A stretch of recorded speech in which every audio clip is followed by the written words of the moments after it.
What's up, everybody? Welcome back to the stream. It's Tuesday. We're getting tactical. It's real Tuesday stuff. And it's an exciting Tuesday because we get to do new format lists. Now, obviously, so Pariah Nexus and all the new stuff came out last Thursday, which was likely not in time for most of the large events of the weekend. And if you paid attention to the channel, you noticed I didn't do a Best Armies in 40k video this week because it would have been for an outdated format that nobody cares about. So I kept working on Pariah Nexus coverage instead. It took me a little bit longer than I expected. I expected to have the video that I posted today up yesterday, but it didn't happen. It's been a weekend, but I did post up some coverage of the faction changes and the faction balance changes this morning, and I have I think one more video that's in the works right now talking again about the new movement rules and I think some house rules that probably should be implemented to make them better.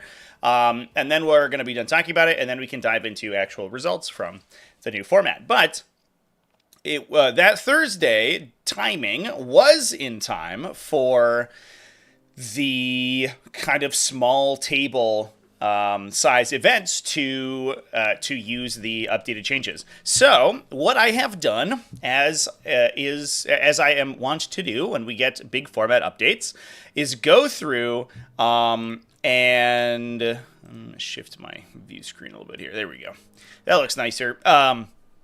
Is go through and pick out the smaller events that have used the Pariah Nexus format. This event right here, by the way, shout out to Auckland, New Zealand, the Great Chili Cook-Off, a 5-round, I guess like sort of pseudo GT, did use Pariah Nexus, so we're going to talk about the results from that. Good on them for just jumping on the new format instantly.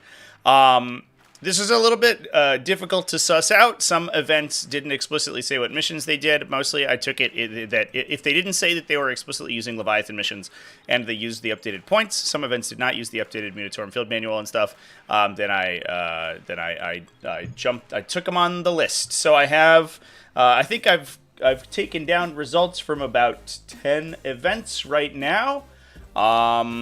About 250 players worth of event results. It is all 3 rounds besides this one, obviously. So, obviously, tiny grain of salt. These results may not translate over to the sort of GT level event size, but we are going to get a quick peek at what lists are doing hot right now. Which you can find the Pariah Nexus card deck to buy anywhere. Yeah, I think that it's probably going to be one of those things where you print them yourself. Because, oh boy, I have heard tell that it is almost impossible to get copies of them. I'll check out my local game store in the next couple days or so, and we'll see how they end up, but I have a sneaking suspicion that things might be a little tough for those folks, for folks who want the physical deck. I feel a little silly. I did buy a Leviathan deck like months ago, and I used it, I think, a grand total of 2 times. I already had one that I had printed out, and ended up just using my. I ended up using it. I like them. They actually having the physical cards very nice. They're big. They're tarot card size. I love tarot cards. I just love the format of those cards, but man, holy crap, is it going to be tough to get access to them. FLGS has people leaving their cards there for people to borrow. That's rad, dude. That's super sweet. Little communist action. I love it. There will be events that will print their own too, and that will kind of increase the access, I guess. Like Nova Open always gives out cards to all the attendants. I imagine there's going to be some other GTs. There's GTs in my area. We have a local print shop guy who's in the community, and he prints out a lot of card decks. So I think slowly but surely we'll get there, but it'll probably take a couple months before we have a real good inventory, I guess, of Pariah Nexus cards. They are floating around online. If you know where to look, you can find scans of all the cards, and they're in TTS as well. One little thing that I like about Tabletop Simulator is usually The FTC mod based crew, shout out to those gentlemen because they're fucking rad. A lot of times what they'll do is they'll photo scan the cards, and then upload those into the TTS mod. All TTS mod stuff is actually saved online, and so you can download individual assets. So you can, if you go into the Pariah Nexus cards on Tabletop Simulator, you can actually get the link to where the JPEG is stored of the card front, and you can actually grab their scans offline too. So there are ways to get access to the cards. All right, that is a lot of extra talk. Let's frickin' dive into some lists here, chat. What faction should we start with? I have a little bit of an interesting... I guess we'll start with some fun ones. We did see an undefeated result from Imperial Knights. So we're over here at the Hyper 305. Let me shift that around a little bit so it looks nicer there. The Harpy faction, Poly Principal. You're always in here. You're harping on those harpies, my guy. Hyper 305. This was I took down all the numbers of people. 30 players. We saw some Astra Militarum do well. We saw some Space Marines do well, and we saw a lot of Imperial Knights. They even tied for 4th place with Thousand Suns. Andrei Evdokimov, that is a cool name, was playing Imperial Knights. Good old Imp Knights.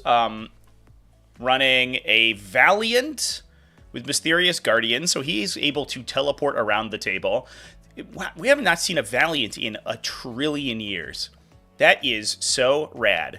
Obviously, he's the guy with the huge conflagration cannon, so he's got that big, huge flamer attack. Can no longer Overwatch with it, and that was kind of when we originally saw the Valiant sort of leave the game. He returned to his home planet because he could no longer Overwatch with his enormous conflagration cannon. So people are like, why am I spending 500 points on this idiot? But the ability to teleport this guy around the table is actually rad because it's basically impossible to stop him, especially because you have to give the Warglaves something to do in order to screen him out. It's an 18-inch range flamer, so you have to put your screen like 8.5 or 9 inches in front of the things you don't want him to shoot. So you have to super heavily screen to stop ranged attacks from getting you. And then all these little guys just kill all your screens. And then you're like, okay, this sucks. And then the next turn he comes and gets you. Canis Rex also doing fairly well. He is so rad, I think, in this new format. He's mostly, like, he's got a good gun, especially for clipping out, like, super heavy infantry. But he's mostly melee, right? You want to get that big 8 damage melee attack engaged, and with the ability to move through walls now, he is so much more reliable, so much harder to screen out. Downside is that if he gets Battle Shock, it sucks for him because he doesn't get his free strat ability, but it's not the end of the world. His free strat ability also got a huge buff, obviously, with the ability to free strat anything now. He's not restricted to only being able to free strat battle tactics, which was almost entirely command reroll, which wasn't great, but now he can do heroic intervention. Even out of faction, he can do heroic intervention. He can do tank shock. In faction, obviously, he gets all of their stratagems too, which is absolutely sick.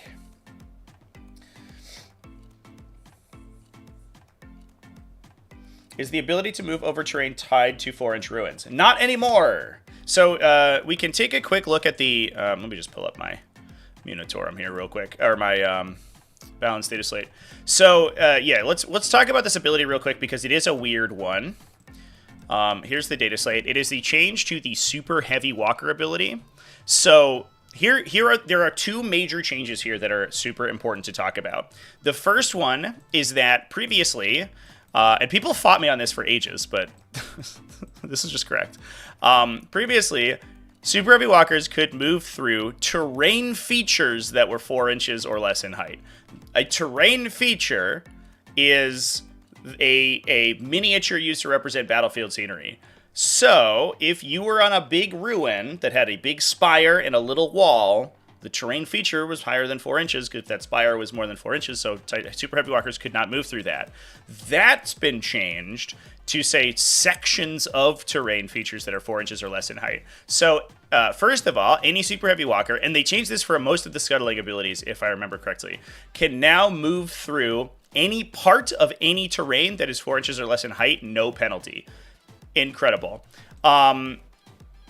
In addition, it got a new rule. You can also move through sections that are greater than 4 inches in height, but there's a chance you're battle shocked. So it got buffed in 2 different ways, which is incredible. These things are so much more maneuverable now than they were, and I'm here for it, because they were so hard to play in the previous format. Oh my god.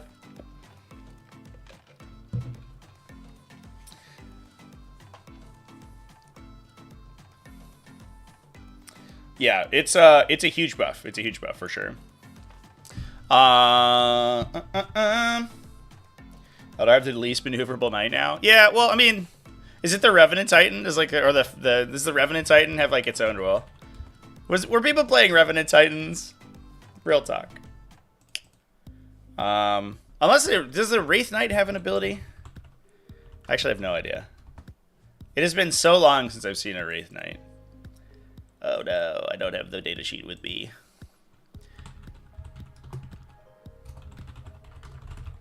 Let's take a look.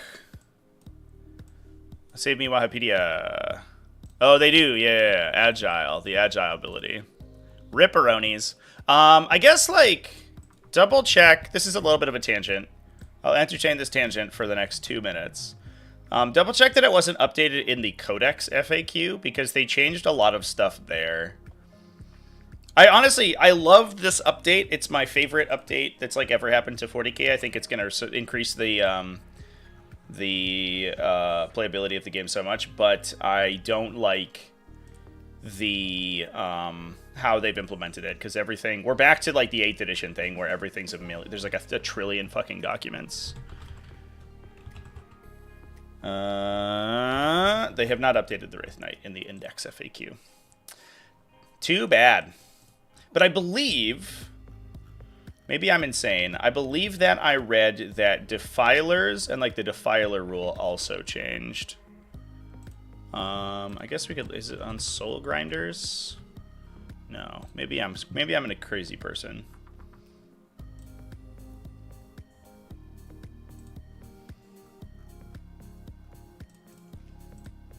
It just obviously was not quite as important on those other stuff. Maybe they didn't change that. That's okay. Definitely most important for the Knights, for sure.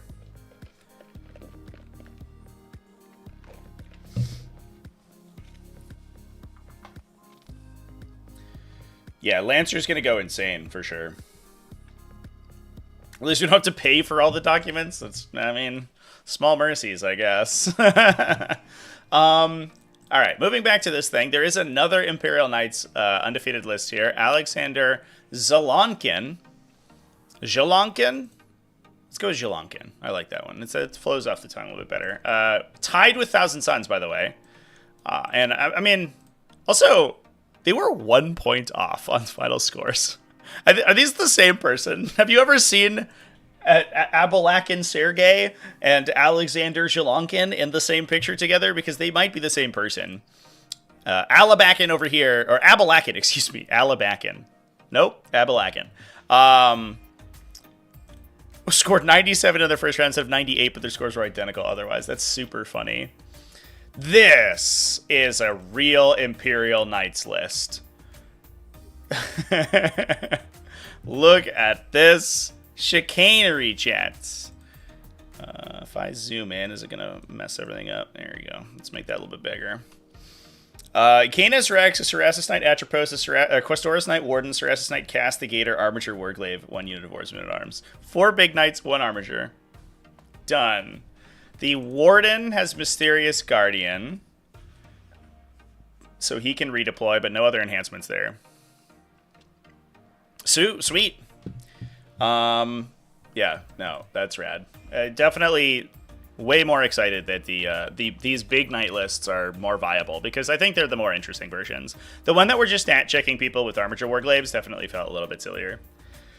Like, I think it's worse than War Dogs, obviously. I would rather play against Armatures than War Dogs, I think, every day, but the just like mass rerolls and running a bunch of AOC 8 idiots at you doesn't feel quite as interesting as playing the actual big knights. And it definitely feels like Imperial Knights are back where they should be, which is like focused on those big knights for sure.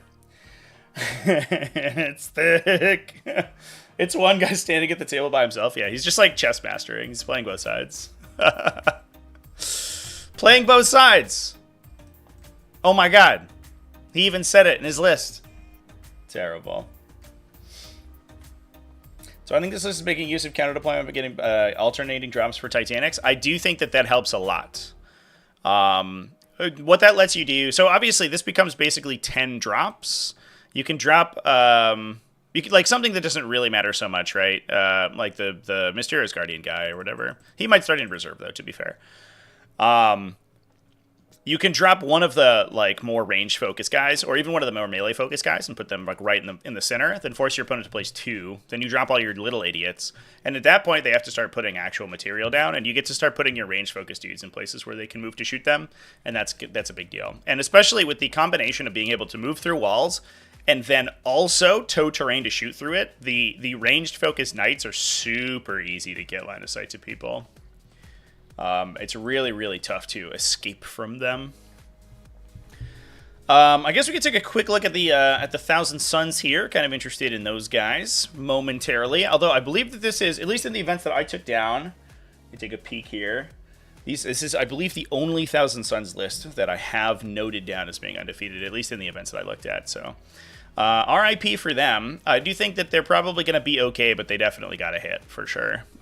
Especially the ability to, the restriction on double moving feels like it's going to be extremely important for the faction, because they no longer have the same flexibility when scoring objectives as they did. Previously, you could just play tacticals with them all day and it didn't really matter, because you could just throw anything into any position of the table that you wanted to, and now you have to be much more careful with how you position, which is tough.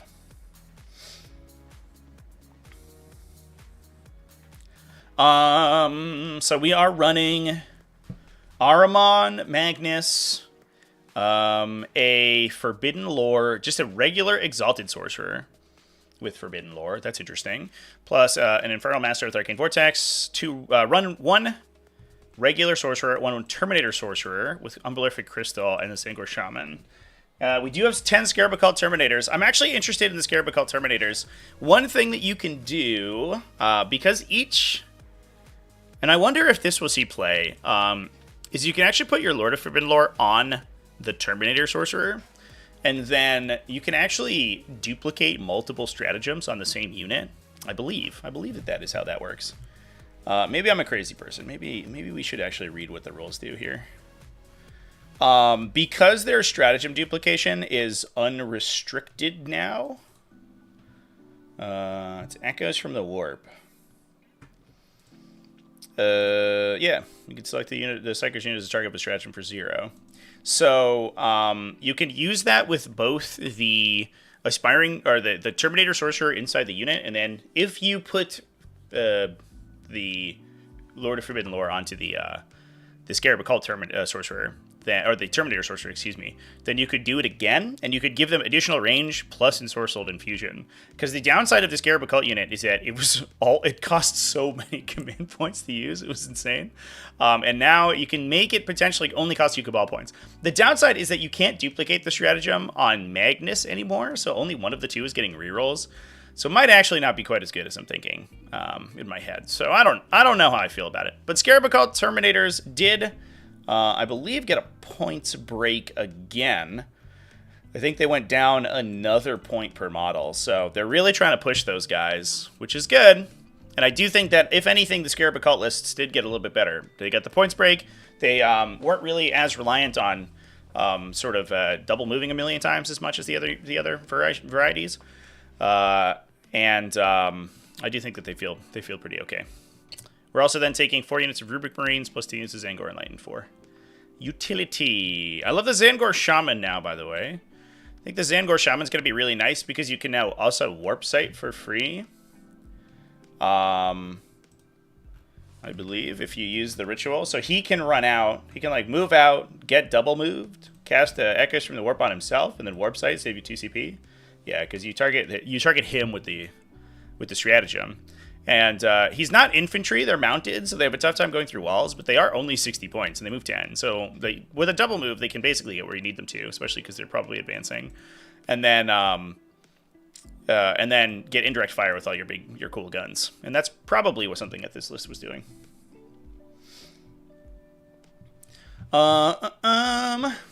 Cool beans. Alright. I would like to stick with the faction for now, chat, and then we'll move on to the next one. Sounds like people want to see Militarum, so we'll talk about Militarum in a sec, but we do have another undefeated Knights list.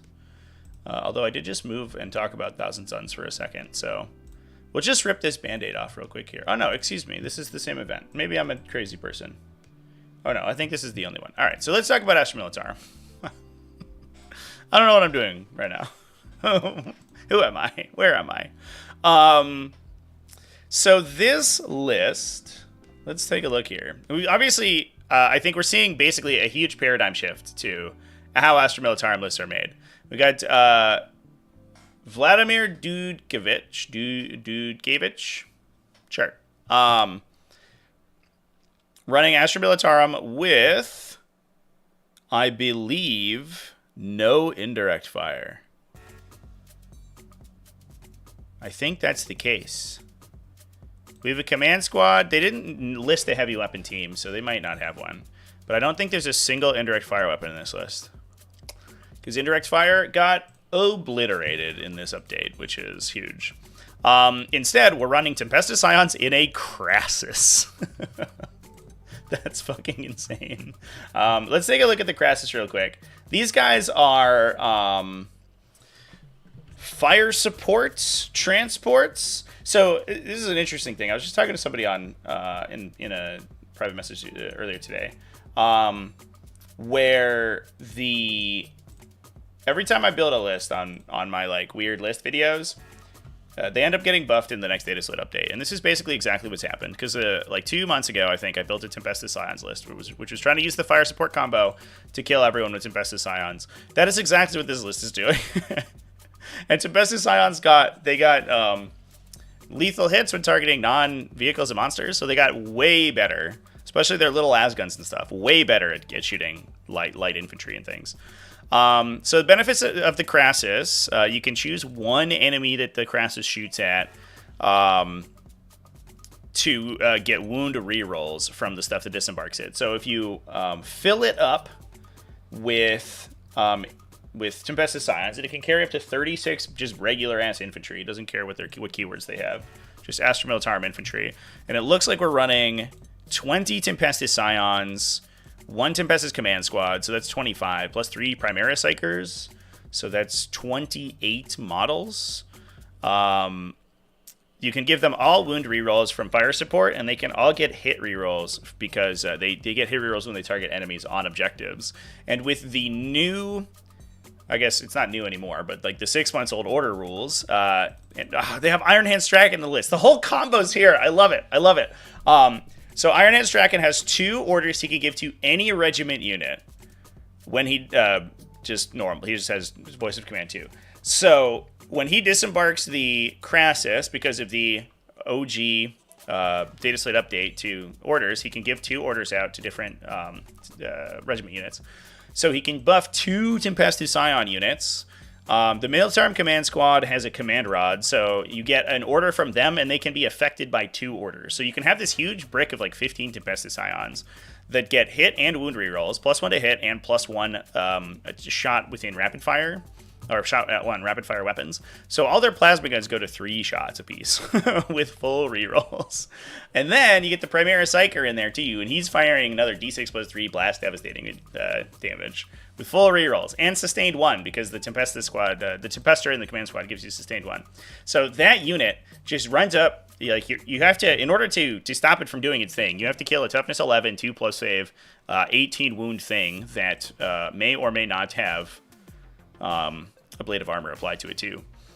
So it's super tough to stop from doing its thing because it's just going to run up the table at you, and then this unit basically kills like one of anything in the game.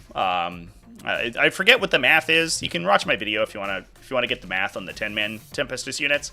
But they do like, they kill a Land Raider, I think, on average dice, which is kind of nutty. And then you also have a bunch of other Leman Russ and things that are following that up. So this list fucking rules. And then you can, the next turn, if you just have these little units of 5 with Primera Psykers in them, those are basically delivery systems for the Primera Psykers. You're using them to fire with the Psykers. And they're just probably gonna perform cleanup duty basically after the big squad fires. Plus, yeah, so that's a lot of damage already, and then you're also following that up with 3 Leman Russ Demolishers and a Rogodorn, which is an infinite amount of armor. So this is an example of like the insane paradigm shift that we're gonna see in Astra Militarum. We're not seeing that artillery anymore. You have to play this like fairer, more combined arms sort of aggressive playstyle. But turns out this faction that has 1 million cheap units that do 1 million damage is actually really good at that. Plus, there's also a Chimera in this list. Oh, it's getting cut off on my stream even. There's also a Chimera in this list to attach Kaddish and Jungle Fighters into, so that you have like a lot of like early mid-board presence too, so you can screen out for stuff trying to stop your Crassus from doing things. This list is so cool.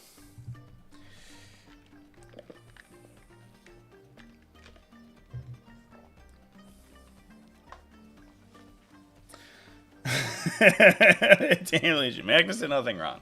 Yeah, I mean, the order's a little different, right? An order's like a minor buff to a unit, whereas like Kabbalistic Rituals can just like one-shot stuff and do like trillions of damage and double move yourself and stuff. I don't think that they're not quite the same thing. This is the Torox combo on steroids, 100%. Never ever heard of a Crassus? Yeah, there was one combination that saw a little bit of play previous to this, where you could fill it with 18 Ogre. Oh no, 12 Ogren. I guess 2 max units of Ogre, like regular ass Ogren, because those guys are basically free. They're insanely cheap. They're like 20 points a model or something. And they have like they have just a regular ass heavy bolter, I think, as their Ripper gun. I guess I'll just double check what their profile is. But you could basically do the exact same combo. The downside is that you couldn't really order them, I don't believe, because you need. I think that you explicitly need Lord Solar Leontis to order them. So the turn that they disembark, the Lord Solar can't be embarked in a transport unless I am missing something. So the turn they disembark, they're not getting affected by orders, so it's a little bit less good, but it's also way cheaper than Tempestus Ions. What am I trying to do here? I'm trying to look at an Ogre datasheet. It's like a quick peek. And so you could fire like trillions of 2 damage shots out of the back of this thing. Or not literally out of the back, but once they disembarked with full rerolls, which is good, but or at least wound rerolls. But it was like way jankier, I think, than the Tempestus Ion version.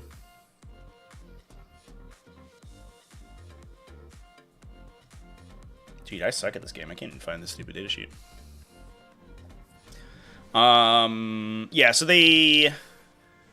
Oh, they're 6 shots each. So they're not sustain. They're lower ballistic scale. Or they're low ballistic scale, I should say.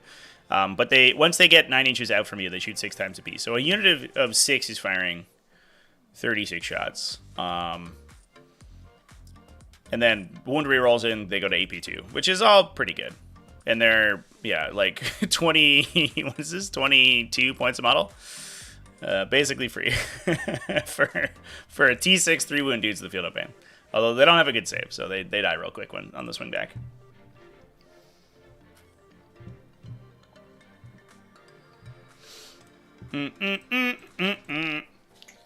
Yeah, so this list rules. That's the coolest thing ever. I think that we do have some other Militarum that we can talk about, or am I grossly exaggerating? Maybe I am. I think I might be. This is the Militarum list for today. But it's a cool-ass Militarum list, so I don't know. Like, how do you even fight that thing? You can't engage the Crassus because it's never going to go well for you. If you can, like, one-tap it, you're probably sort of disassemble the combo. But then you get counterpunched by fucking 4 Leman Russ. Or 3 Leman Russ and a Dorn. Being buffed by Lord Solar Leontis. Like, I don't know. It seems like it's not going to go well for you. Let's dive into the wild world of Astartes over here, chat. Artemi Litunov going undefeated with Gladius Task Force. We see the telltale appearance of a Land Raider Redeemer, even post-nerf, which is cool. So we have we're in Gladius Task Force. We have a Fire Discipline combo on a Apothecary Biologus. So attaching into the Eradicator squad, give them so they get rerolls and then 5-up sustains on Devastator Doctrine from Fire Discipline. Plus lethal hits from the Apothecary Biologus, so they kill any vehicle basically ever. And if we see lots of Knights now, these guys might actually be insane. They might be super duper worth it because like full rerolls and 5-up criticals is going to be huge. Firing into the big high toughness stuff.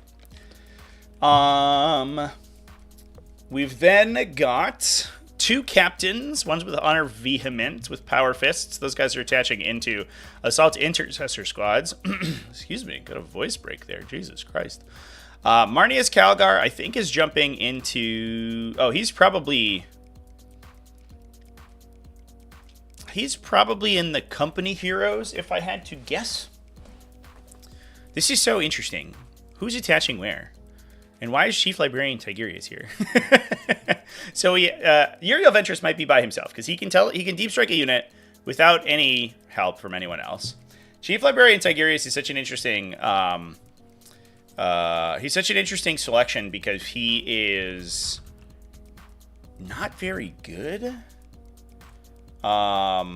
He gives you free use of Overwatch or Go to Ground, I believe, or Heroic Intervention and Counter Offensive. You also get -1 to be hit, which is interesting. I don't know what he attaches into. I guess he can also attach into Assault Intercessor squads, and he's got 5 D3 damage melee attacks, so he might be okay in an Assault Intercessor squad. His blast is okay, I guess. 2d6 blast for 6 to 2 damage, which is like fine. But I guess being able to like interrupt or intervene for free is probably relevant. Although he doesn't let you duplicate the stratagem. So he's not just rights of battling it. He just gives you a 0 CP discount or a discount to it. So I don't know. It's interesting, I guess. that we're seeing that guy see some play. That's kind of cool.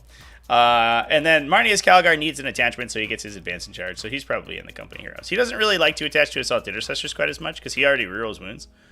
So you're not getting quite as much use out of him attaching into the Assault Intercessors as you would otherwise. You're only like their wound rerolls are only affecting like half of your attacks essentially because Marnius Calgar is such a big part of that unit's damage output. You get a bunch of attacks out of the Vectrix Honor Guard that will be able to be applied, but oftentimes those guys are just dead by the time he gets to melee anyway because you've used them to take saves on. And then we've got, let's see, 2 scout squads, a Redeemer, and then I guess a lot of times you would see kind of a Ben Sherwin sort of style of build where you're taking a bunch of different Land Raiders.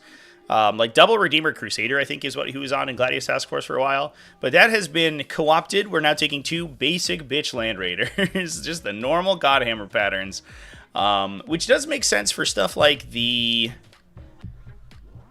I guess you can deliver the Intercessor squads with it. I was going to say it works with the Eradicator squad, but they're too big to jump into the 12 transport capacity. So I guess you're putting Assault Intercessor squads and delivering them that way. But you're basically stat checking people to see if you can get through 1,000,000 points, wounds of like 2+ save, Armor of Contempt, smokescreen, defensive stuff.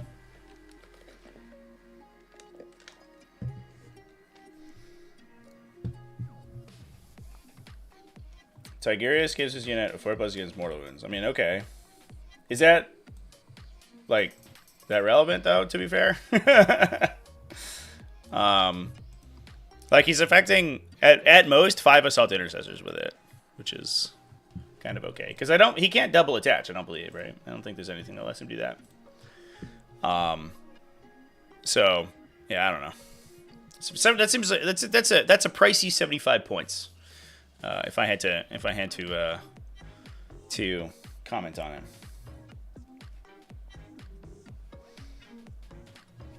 She's got a good gun. It's an okay gun. Chat, does Tigurius give devastating wound protection? Can someone in chat comment whether or not Tigurius protects against devastating wounds? Somebody else should do it, just in case. Alright, let's move on. Let's talk about... I get, like... Alright, here's a question. Here's a question for you, chat. Would you rather have a 4+ field of pain against devastating wounds or just an extra unit of Assault Intercessors? You get 2 units of them. Guys, we're twice as hard to kill against one specific attack profile that's not that common. You're like, okay. But I could just have double the wounds. But you do get a Tigurius, which is nice. Alright, I would like to stick with Space Marines for a bit. We got a little Dark Angels action to talk about. If we move on to different events.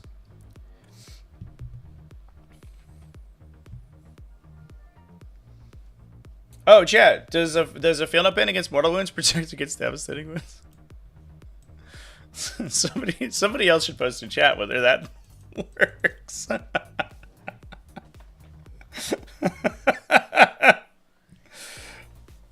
Tigurius is a rad model, to be fair. Oh, does it protect? Oh, okay. Somebody else, just somebody else should confirm in the chat one more time. I'm sorry, everyone. Like fucking 30 people commented. All right, we're gonna talk about Dark Angels now. Oh, it might protect. Oh, okay. So look it up and then come back and post again whether it does. Yeah. That's fair. It's a 50-50. It could not. It could just not do it. Yeah, I very much liked my Tigurius when I played Ultramarines back in the day. He was cool. I give him a helmet though. I don't like his like weird bald head, but he had a cool helmet, and he used to be insane. He was like +1 to cast psychic powers, then rerolled failed psychic tests with the Hood of Hellfire. So he would just like take the bizarre Ultramarine psychic discipline and generate you command points like passively in the back of the table forever. He was so good back in the day. I love that guy.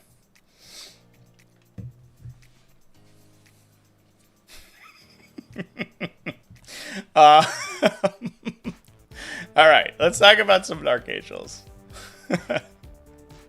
Speaking of Dark Angels, do Watchers in the Dark protect against devastating wounds? Somebody should post in chat, just so we're clear, if a Watcher in the Dark would protect against devastating damage. -1 to hit in the command phase was really rad. No, for sure, 100%. Yeah, you could do it on like the big stuff. I did it on repulsors for a while, but you could also just take like huge bricks. Ultramarines for a while were just like these like huge, just bulwark, like 88 units of like Blade Guard veterans and heavy intercessors for a hot minute for some reason. 8th edition was a time, man. It was a wild time. That's Watcher in the Light. Wow, that's a whole new ability. Oh, you're PMing me now. Okay. Y'all know I'm memeing, right? Just so we're clear. Like 40 people posted that he protects against mortal wounds. I know he protects against mortal wounds. After the first 10 people, you can stop posting it. We're still on Ironstorm Spearhead this time. So this is at the BG2 BG RTT. We saw some Necrons, we saw some Eldar, we saw some Dark Angels do well, and we're still on the Lionstorm Spearhead. And this is post-nerf Lionstorm. So we can only target specific vehicles with the auras. Obviously, Adept of the Omnissiah already works that way. This is still aura keyworded, but it's probably from because we're on an old version. We are using updated rules, right? Oh, maybe we're not. Shit.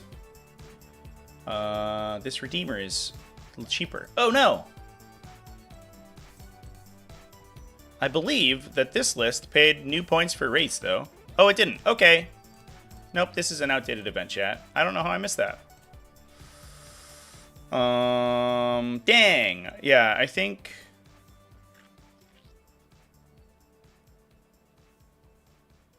I don't know. All right, well, we're not going to talk about that one. Sorry, everybody. I could have sworn that that event said that there was a rules cutoff. Let me just fucking axe that. Get out of here, Dark Angels. You get nothing. You don't even show up. All right, so let's move on then. We'll talk about something else. There have been... So, Tyranids, I think it's not too surprising to report that Tyranids did insane. Especially at small table events. They were already, like, they kind of ran the RTT scene in the previous format. Like, for whatever reason, they sucked when you get to GT level. It was, like, impossible to really do well with them outside of a very, very select few group of players. But RTTs, they would just, like, outscore people all day. And so that has continued, but also the faction is dramatically better now. So Tyranids did, I think I have, like, 4 or 5 Tyranid lists. Like, almost 50% of the events that I took down, Tyranids went undefeated at. We also saw Chaos Demons do pretty well as well. So Chaos Demons using their new Shadow of Chaos rules. Not, I think, almost as good as Tyranids did, which is kind of exciting. So we can talk about one of those. I think what I'll do is jump into... We had one Chaos Space Marine list. So this is at the Trastero Magico. Nope, that's not the right button. Sorry, chat. There we go. Where we saw both Chaos Demons and Chaos Space Marines. We also saw a new Genestealer Cults, which went 1-0-1. I'm going to be honest with you, everybody. I have very little experience with the new Genestealer Cults. Although this is Host of Ascension, which is, I believe, the new name for the Ascension Day attachment. So I think this is old, basically old Genestealer Cult stuff, which is good. But all the new stuff I have only passing familiarity with currently.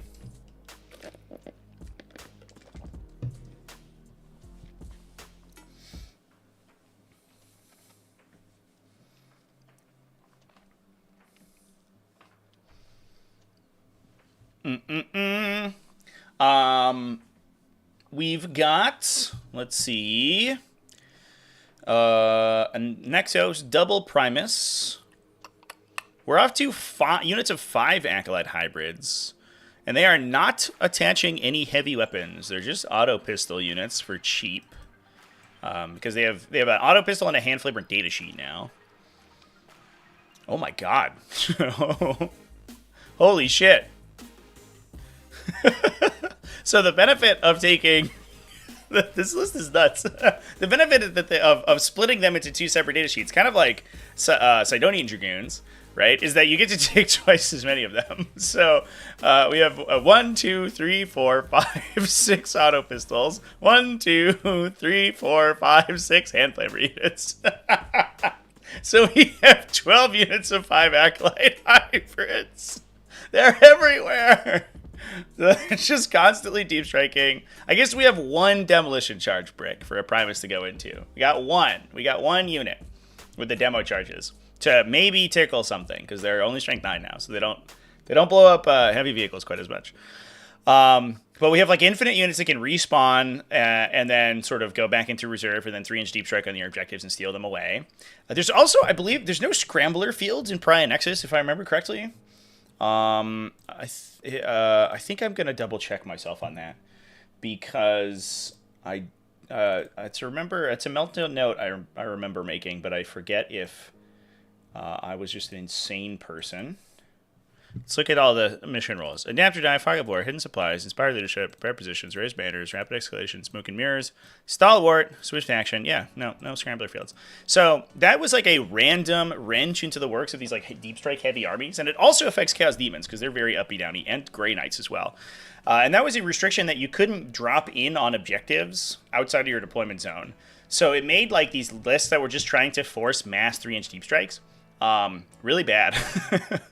And that is no longer the case. You can't be restricted in that way. You have to get actually naturally screened out. which makes these kinds of lists much better. So we're also running 1, 2, 3, 4 units of 10 neophyte hybrids.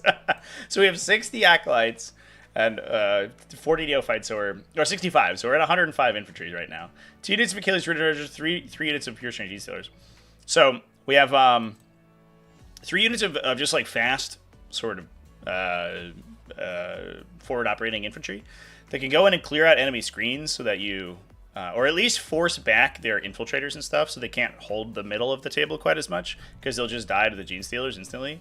And then once their screens are down, you can just entirely control the midboard by just dropping infinite numbers of dudes on the objectives.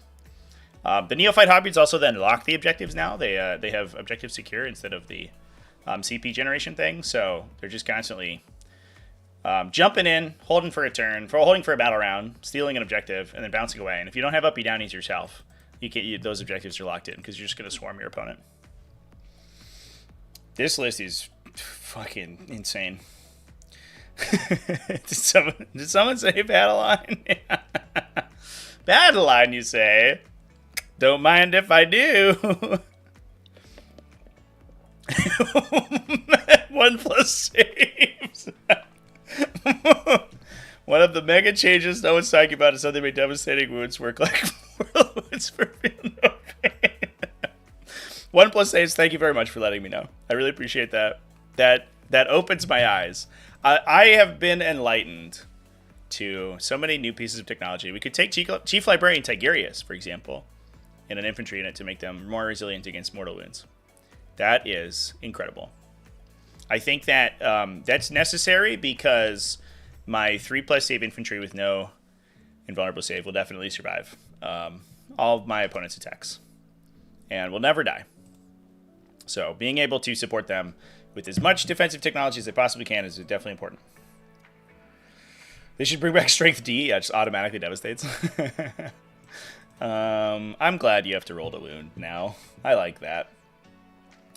How do you keep track of these squads? Honestly, you might just rubber band them.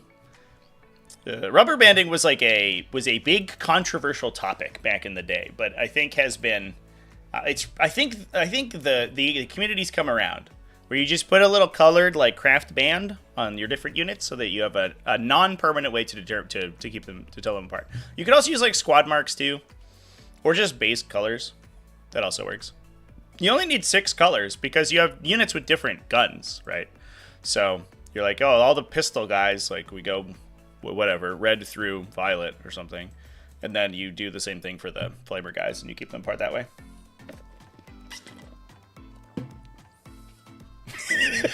Just ordered 3 Tigurius. The greatest psyker in the Imperium.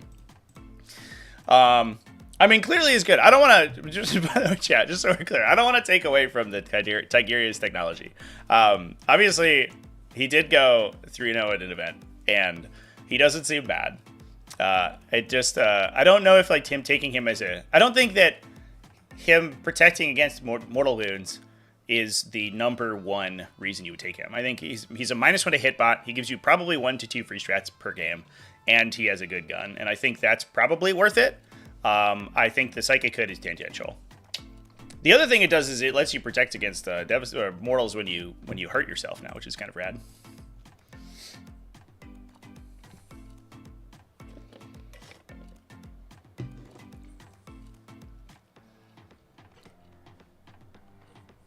Next update, we will bring back 48-inch Apocalypse templates. Let's go. We're already we're kind of bringing back fucking like arcs. All right, let's jump into Chaos Space Marines, by the way, too. So Nelson Worm over here with a Soulforge War Pack, which definitely post the nerfs to especially Warp Talons. The Soulforge War Pack seems really good. Because that really, it escaped a lot of the nerfs and isn't reliant on the stuff that got debuffed. And I think that it was already doing fairly well, so that's kind of sick. We then had we had a Warpsmith with Tempting Addendum, so he can supercharge your give you hit rerolls if you suffer an additional penalty on your enhanced pact check. Invigorated Mecha Tendrils guy, so he's faster, so he can keep up with the vehicles. 2 Cultist mobs, 2 Vindicators, even at their new 185 point value. It's so interesting too that the Chaos Vindicator got upcharged, but the Loyalist Vindicator did not. Although the Loyalist Vindicator did get kind of tangentially nerfed because of Ironstorm Spearhead getting hit. So the Chaos Vindicator has much more ready access to like the 5-up critical combo that made them like so good at fighting. So I guess it makes sense. Dark Pax is probably worth 15 points on its own for a unit like that. We then have 2 Forge Friends with Ectoplasma, 3 Mauler Friends, plus 3 Venom Crawlers, and a Soul Grinder. Cool. That's rad. So a Nurgle Allegiance Soul Grinder. So he goes up to tough. He gets a toughness bonus if I remember correctly. I'm gonna verify. I think he goes to toughness 12 if you take him in Nurgle. That is the case. Oh, excuse me. He doesn't get a toughness bonus. Wait, am I a crazy person? Oh, no. He just gets a flavor. Okay, no. I am a crazy person. Or, excuse me, indirect fire. I could have sworn that he got a statistical increase. Maybe that's last edition. I think it is. I'm a big dummy. But he does get... So you can take Nurglings to unlock him. But then he also gives you a indirect fire blast weapon, which is just nice to have, I think, right now. And given the fact that he's on a base 3+ ballistic scale, he doesn't even get hit really by the indirect fire nerf because he was already hitting on 4s if he's shooting you out of line of sight anyway. Remember Tigurius summoned demons in 7th edition? Good old Tigurius summoning demons. That's how you know that 40k is a narrative game. You know? Because I don't know much about the background, the lore of Warhammer 40,000. But if there's one thing I know about the Ultramarines, is that they are canonically known for summoning infinite amounts of demons. They are the best demon summoners outside of a Riptide battlesuit. Is that what 7th edition did? Canonically in the game. And that's how I know that the designers care deeply about accurately representing the lore of a 40k on the tabletop. That's sarcasm, by the way, chat. Seems cool. I like that Mauler Fiends are useful now. I made fun of the CSM Mauler Fiends before because their ability is just so much more trash than they like ignore characteristic modifiers, like okay, or like movement modifiers, like all right. Despite the fact that most movement modifiers only apply to infantry anyway. So cool. But now Soulforge Warpack gives them the ability to move through terrain features, and that's incredible. Plus, it gives them additional attacks in their fists. So they go to 8 attacks with Dark Pacts, so they actually hit super hard. And are much more maneuverable now, and that is just super sick. The only Mauler Fiends I would have considered even just in any way were World Eaters ones. But these guys are sweet. All right. Let's move on to Chaos Demons. So we're going to be in Chaos Demon Land for a little while.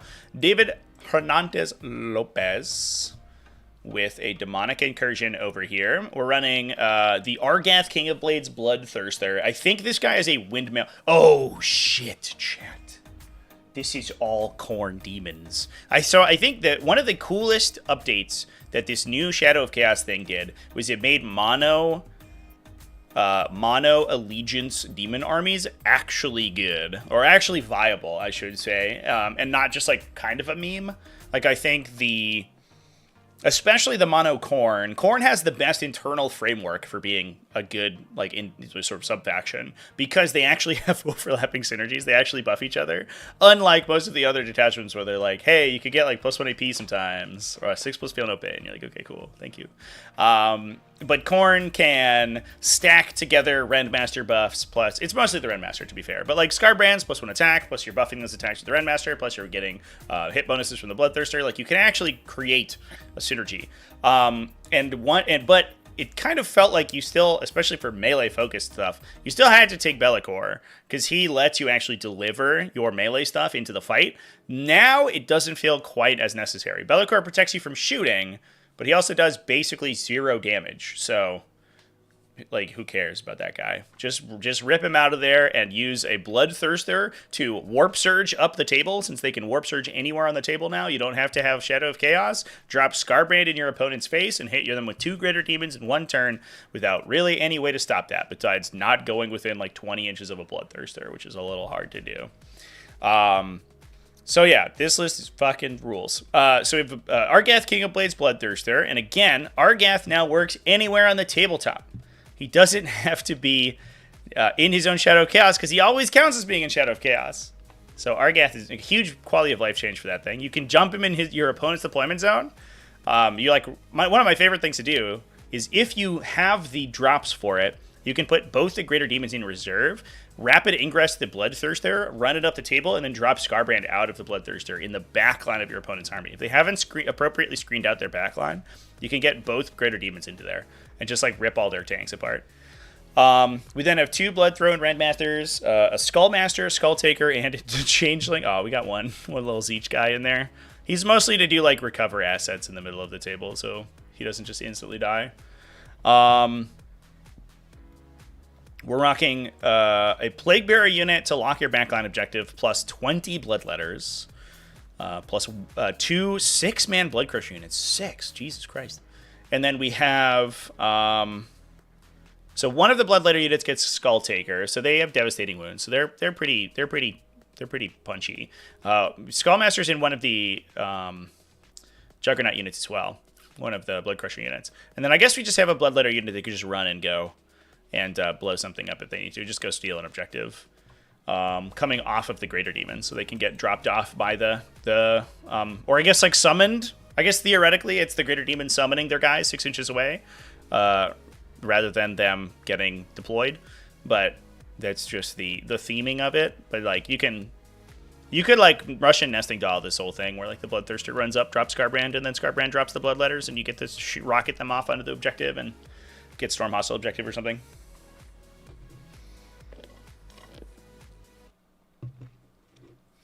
Imagine people who don't screen playing demons. I mean, it depends on the situation, right? Like the tough thing about demons and all uppy downy armies, to be fair, is that it's not like a lot of times you have to screen through like bottom of round 2, maybe top of 3, and then you're like, okay, we can take the like, you know, take a load off.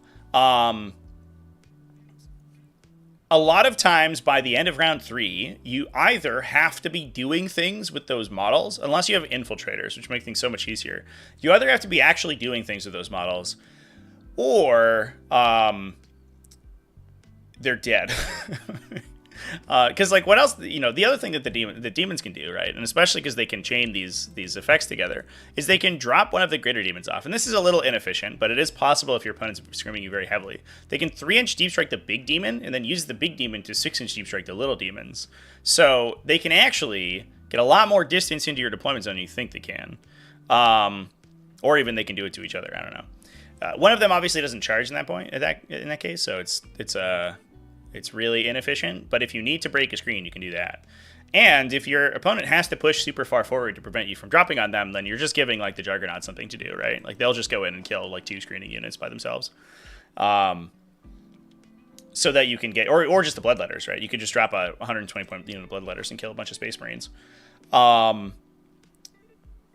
So you have to be giving up assets to actually stop the demons from doing their thing. And obviously they have to trade for those assets. But if the end game is that Scarbrand and a Bloodthirster get into your opponent's like deployment zone, you have to do that so heavily that you both end up sort of bleeding yourselves dry. All the people who just say like, oh, just screen demons, just screen Grey Knights. Like it's much more difficult than that. Especially if they have a 3-inch deep strike strat, which they do. Tigurius will nullify Skulltaker. That's true. Unironically true. Tigurius does, I think, protect against devastating damage. I'm pretty sure. I think he does. Somebody in chat should clarify for me. Just somebody go look it up real quick and then come back in chat and post whether or not Tigurius' Pro Psychic protects against devastating damage. And then suddenly, Skull Taker will be worthless. He will never be able to wound you at all. He definitely won't just do it with his regular damage too.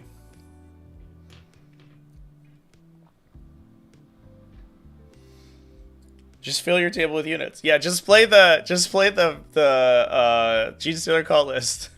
Just subscribe to the Adrian Tomas Garcia school of playing 40k and take like 19 individual units. He's like, good luck getting into my deployment zone, you idiot. You can't 3-inch deep strike if there's no physical space for you to deploy your models. You just have that many models, you know what I mean? That's all I'm saying, chat.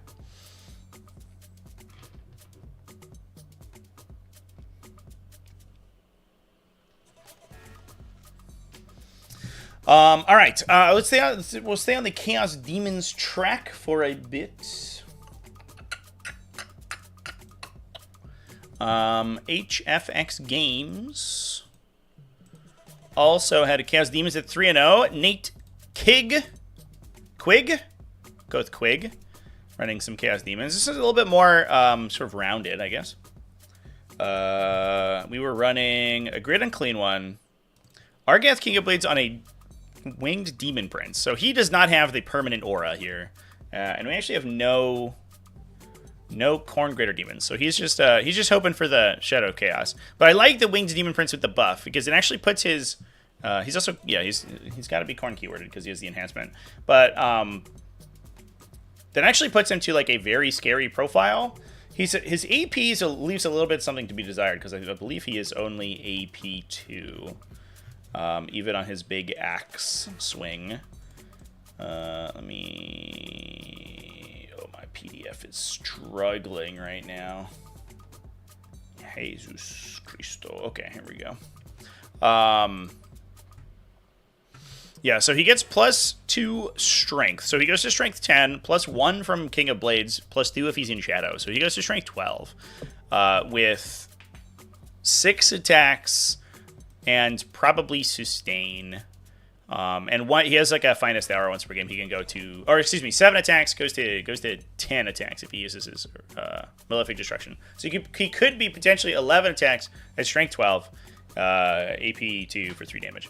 The AP is a little bit tough because if he goes into something with Armor of Contempt, he can just bounce. But his strength is so high and he has so many attacks that he can probably knock a tank out. And he's relatively cheap and he is fast. He's move 12. Probably Warp Surge if you need him to. So he can like do really funny stuff where he just jumps in your opponent's backline and like rapid ingresses and then goes and blows up their whole back end.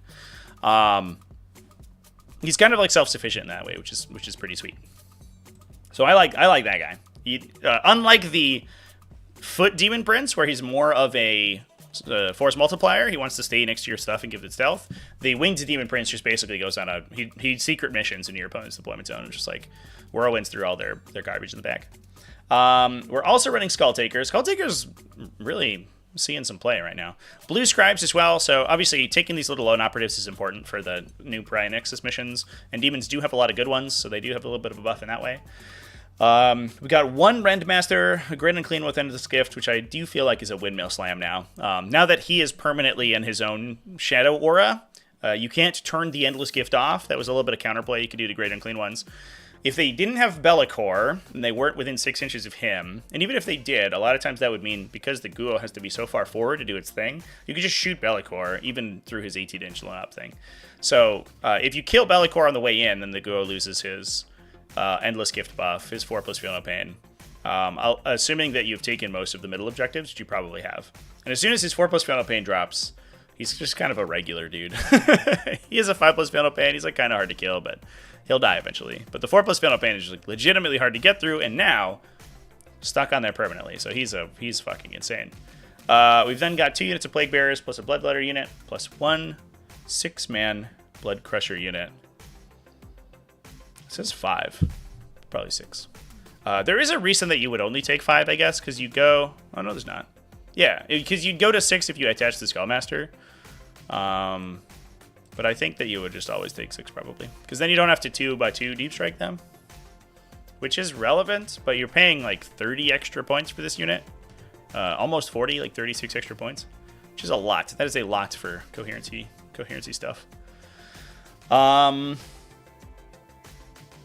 then a bunch of Plague Bearers, yeah. And I think with the Great Unclean One getting the aura and getting better himself, he's also kind of drug up Plague Bearers with him, because they're already the most efficient battle line unit that demons have. They're hard to kill with the Great Unclean One next to them, because they're 2 wounds with a 6+ feel no pain for only 11 points per model, which is great. And you can use them as kind of like either an objective grabber. So if your opponent hasn't appropriately screened an objective, you can 3-inch Deep Strike a couple Plague Bearers on it to take it.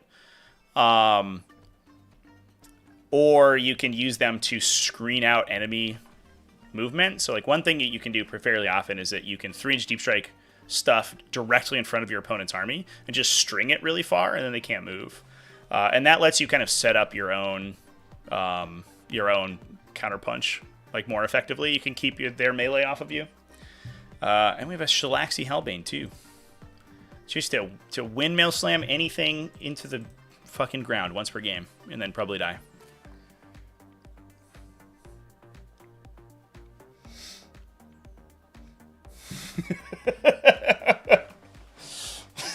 I like Demon Princes, but I don't like Tigurius. I have heard that Tigurius can summon Demon Princes, though. Can somebody clarify? Can somebody double check that? Can Tigurius summon me a Demon Prince if I take him in my army? All right. I have one more. Oh, I have 2 more demons list we could talk about. I'm going to talk about. I'm going to talk about one more demons list, I think, and then we're going to call it a day for demons, because we don't want to stay on them for too long. The Game Night June RTT saw some Tyranids, Tau, and Chaos Demons do well. We're gonna have a good long discussion about Tau, because they actually feel pretty strong right now. They're doing pretty well. Nicholas Rupel went undefeated with Chaos Demons. What a wild list this is. Holy shit. Okay, so we're running double Flux Masters. They attached into Pink Horrors? They are. Now, the Flux Master is actually one of my favorite units in Demons, and I kind of wish it saw more play. I brought it when you could take Demons and you weren't battle line restricted with bringing in demonic allies into Chaos Space Marines. And I brought them with Thousand Suns because they're like the poorest man's Infernal Master, but they're also 60 points. So, like, it doesn't really matter so much. I don't remember the ability to give their unit. I think it's -1 to be hit. Where are they at? Here you go. It is -1 to be hit. And then once per battle round, you get a hit, wound, or saving throw for the Flux Master himself, changed to an automatic 6. So his unit becomes very difficult to kill. We should mention, right? He's attached to Pink Horror units. Pink Horrors are probably one of the tankiest units. At least to many weapon profiles, one of the tankiest units in like the entire game. Because you have to, if you don't one-shot the unit, on average, clip through somewhere around 35 wounds with a 4+ invulnerable save to kill them.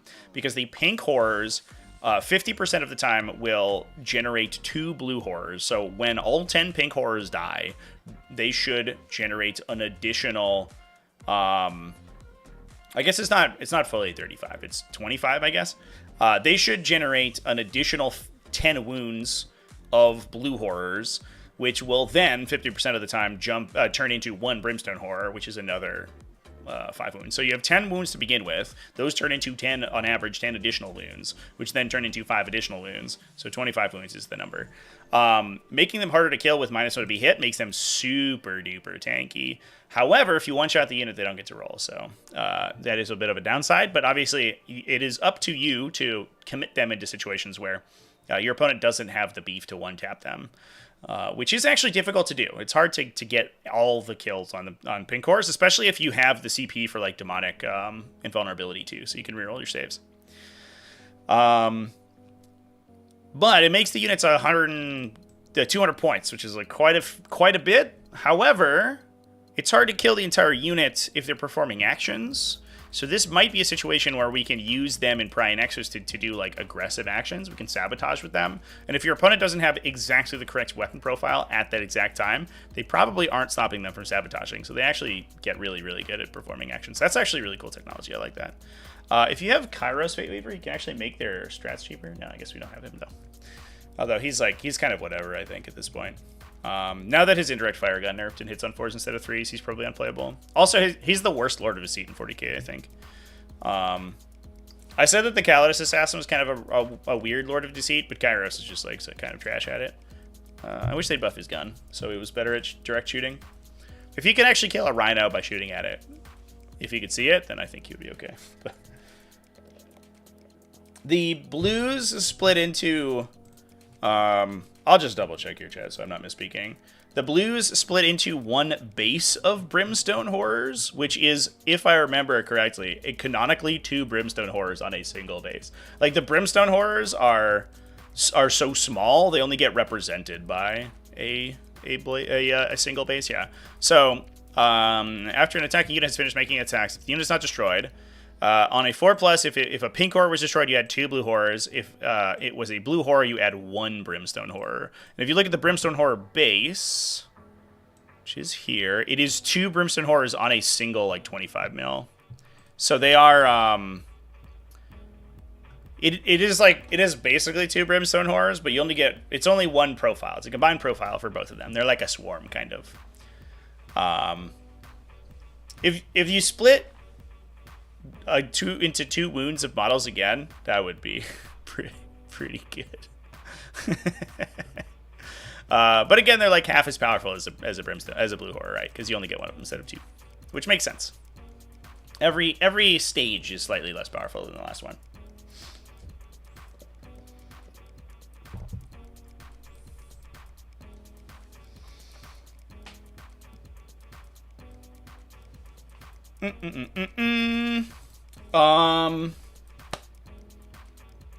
Yes, so Fluxmasters. I think they're rad. I also think that they're rad by themselves. I actually don't think necessarily that you have to take them inside the unit.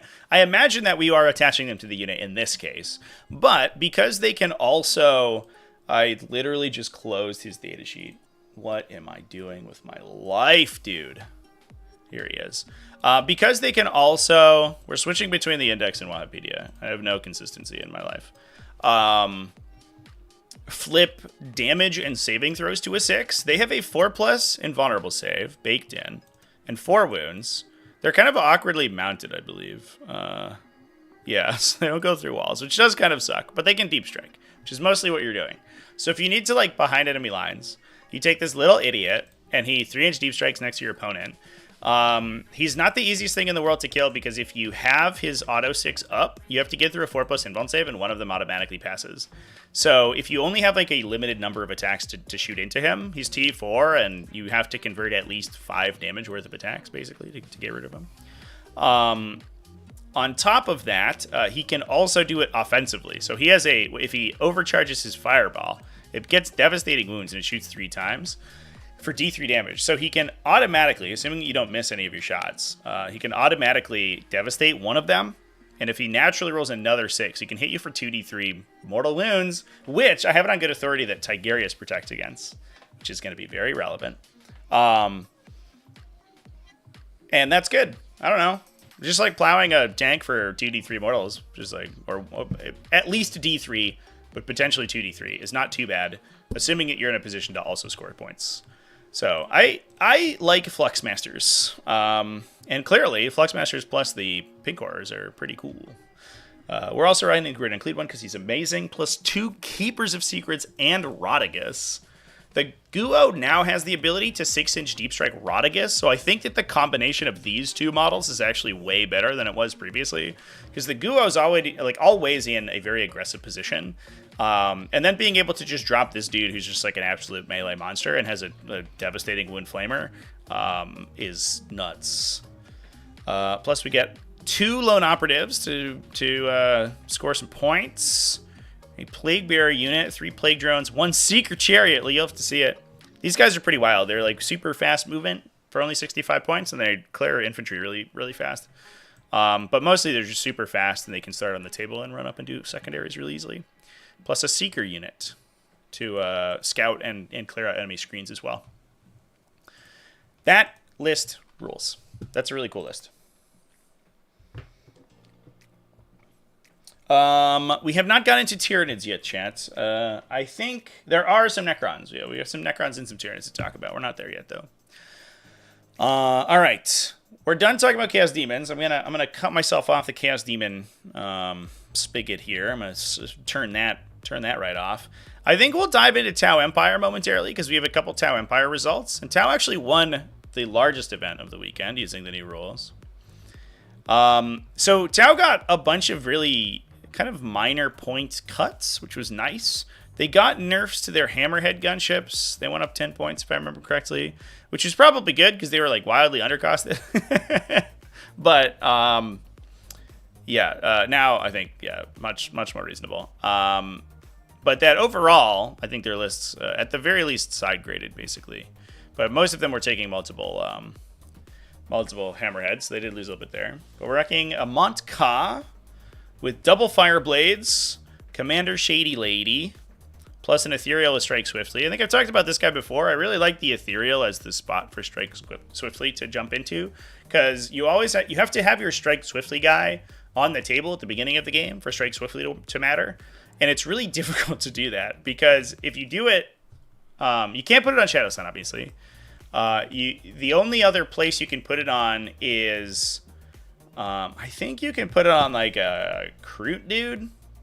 It might specify non-Kroot, but I think I've seen it on like the infiltrating trail shaper guy.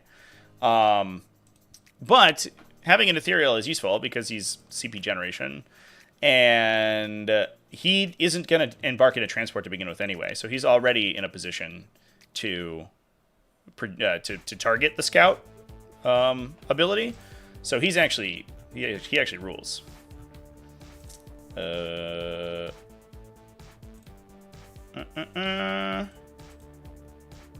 no, strike swiftly is anybody. It is exemplar of the Monka that does not allow you to attach it to Kroot characters.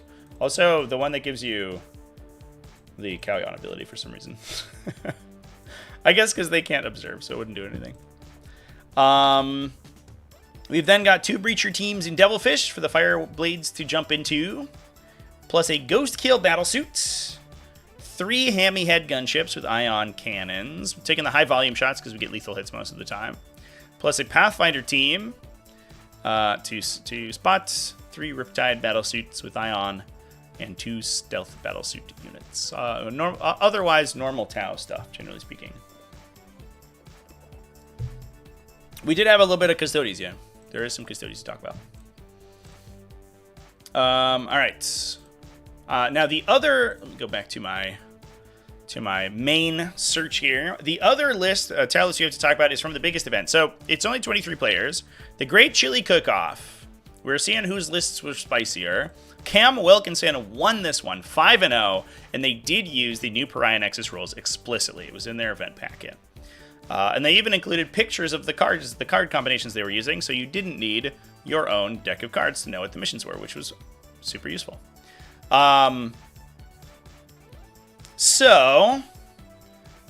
This was a retaliation cadre. So we're running all the battle suits.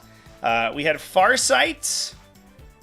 And interesting, so Farsight got a buff because he has this free strat ability, and previously, obviously, it can only be used on battle tactics, which was extremely limited in its usefulness, I believe. The Retaliation Cadre only had, I want to say, 2 battle tactics. Yeah, they had the Sustained Hits 2 stratagem.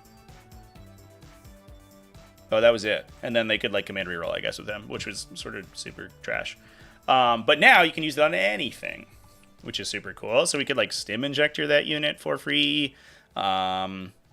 We could, I want to say we can 3-inch deep strike them because I don't believe it requires that he's on the table, but I'm going to double check.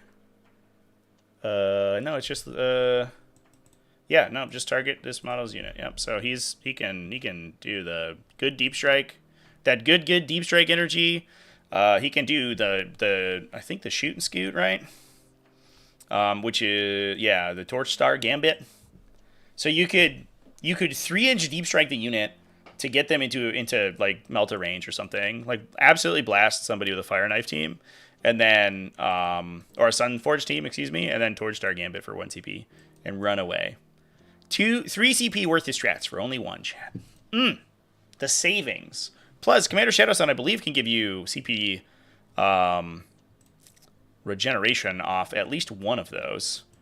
Because you get a 5-up CP back on some if you use a strat on somebody within 6. So the Farsight stock, the stock's way up.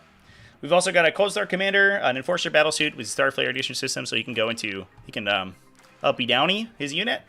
He brings his whole unit with him. He carries them on his back, and then uses his cool rocket booster to go into the sky. Plus Dark Strider. 1 Breacher team, a Broadside Battlesuit team. Using the new weird points values the Broadside Battlesuits got. Their 1- and 2-man teams got cheaper, but their 3-man teams are more expensive than buying the units and buying the models individually, because you could use strats on them combined. But looks like 2 dudes with rail rifles, just good, I guess. Just totally fine. We have missile drones on all of them, seeker missiles on all of them, so just like a battery of backline shooting that get all the battlesuit synergies that the retaliation cadre gives you too. So you could also feel no pain them. We got 1 Fire Knife battlesuit unit, probably for Farsight, a Star Scythe battlesuit unit with burst cannon, so that's to use the Arakan protocol on, so they get sustained hits too when targeting a really big unit. Another Sunforge team. These are all fusion, right?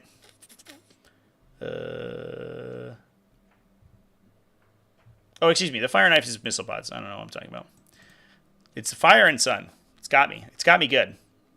So it's a missile pod team, 1 burst cannon team, plus the Sunforge battlesuits for Farsight to blow up tanks with. Plus 1 to wound Meltas with rerolls is good.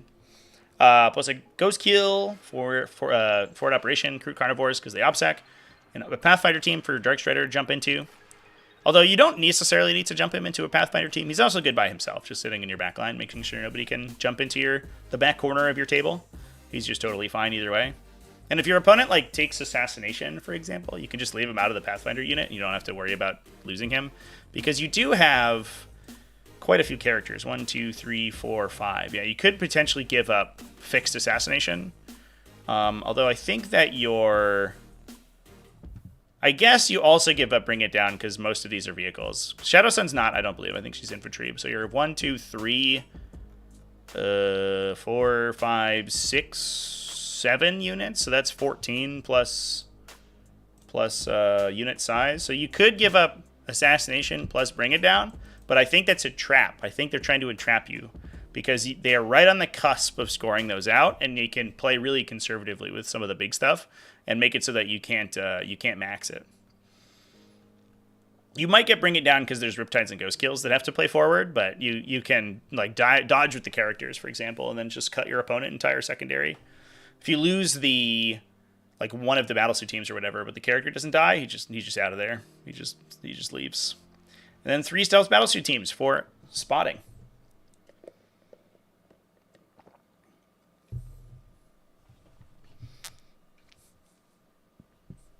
This list in particular, chat, is a GT list. This is the only GT that I found that actually used the Pariah Nexus missions.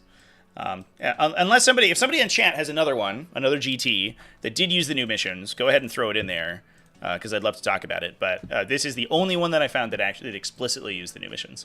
So this list went 5-0, which is cool. He's no Tigurius. Listen, can somebody look up in chat real quick whether or not Commander Firesight protects against mortal wounds? Can somebody look that up real quick and then post it in chat whether or not he does? Against devastating wounds specifically. I don't know if he does, so somebody needs to help me out.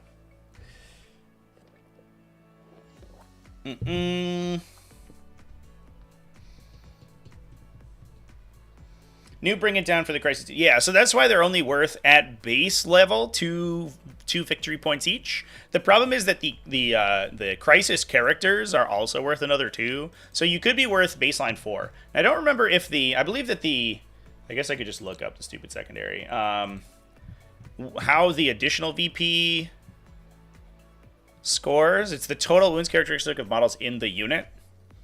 So if it was 15 or higher at starting strength, then you get an additional 2 VP. And if you don't take shield drones, then you dodge it. So the broadside battlesuits are worth... They did not take shield drones, right? Because they took missiles. So they're only worth 16. So they're worth 4 victory points if you kill the broadside team. The fire knife battlesuits are running exactly 2 shield drones. So they are 14 wounds. I love that, chat. That's good. I think, did one of the... Yeah, it's marker, shield, gun, gun, shield. And we're missing one. Marker, shield, gun, gun, shield. So I think we just left one at home. We could run 3 guns, right? Because you get 6 drones. So 3 guns, 2 shields, 1 marker. That's so sneaky. I love that. That's so cool. And that's what we've done over here. Yeah, gun, gun, gun, shield, shield, marker. Yep. So I think we probably just misclicked on that one and only give them... only gave them 2 gun drones instead of 3, probably. This feels like this math works. I don't know why I'm... 2 gun, 1 shield. No, this is just missing 1. Yeah, he should have something else. I don't know. Doesn't really matter. However it works out. They only give up 2 VP per unit. That's so cool. I love that. This one, the Sunforged team does give up the maximum. Because they're 5 wounds apiece because they all have shield drones. But the Sunforged team is in much more danger. And I think the Riptides are 14, right? So they only give up 2.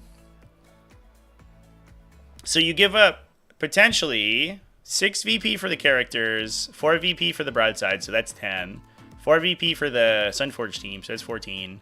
And then 2, 2, 2, 2, 2. So you give up like 24, but you're almost certainly not getting all 24, right? You're not going to kill all the battlesuit teams and all the Riptide battlesuits, unless you're just fucking, you won the game already, it doesn't matter. So like, that's questionable, I think. And then you can just like hide Darkstrider all game. So they can't max Assassination, and then you just like windmill slam. Such a trap. I love it. What a troll. What an absolute troll. That's so good. No,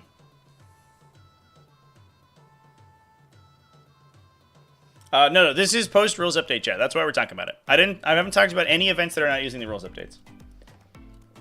That's why these teams are cheaper.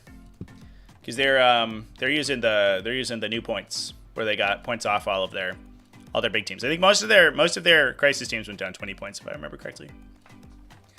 Which is super nice for the retaliation cadre for sure. But anyway, congratulations to Cam Wilkinson for taking that one down with Tau. And I do think it seems like Tau are pretty well poised to do fairly well. All right, I think I'm going to knock off a couple of smaller factions before we talk about Tyranids, because Tyranids are probably going to be a big one. So I saw some people ask about World Eaters, and we can return ourselves over to HFX Summer Heat to talk about World Eaters, who were bringing the heat. And there was a couple of World Eaters results, I think mostly at the smaller events. So World Eaters didn't do too bad this weekend, at least on the small tables here. Stefan Samson went undefeated with World Eaters. Took Avocado, a regular old Demon Prince with the 1 damage hat to make all incoming damage 1. And then a Master of Executions with Berserker Glaive, so he gets the extra attack. 2 units of Jackals, excuse me, which did get, I think, a little bit of a buff just because they're like super cheap battle line infantry. They're battle line, right? I'm gonna double check that. Cultists generally are not, but Jackals might be special. Oh yeah, they are battle line. Cool. So if you have any battle line synergies in the mission that you're playing, Jackals will benefit from it. Especially stuff like advance and perform actions is like huge on these guys. If you draw that one on your on whatever round you're playing. Plus you get a big 10-man unit of Berserkers to jump in with the Master of Executions, who I think gets a little bit of a buff because he has fights. He gives his unit fights first. So which fights first, I think just the stocks went up on fights first. because you can heroically intervene for 1 CP now. So it is much more common that you're representing a heroic intervention. And if you're pushing these dudes up alongside, like the big stuff. Oh, we straight up didn't play Angron. I was like, oh, if you push him up alongside Angron, then it's great. He's not in the list, so who cares?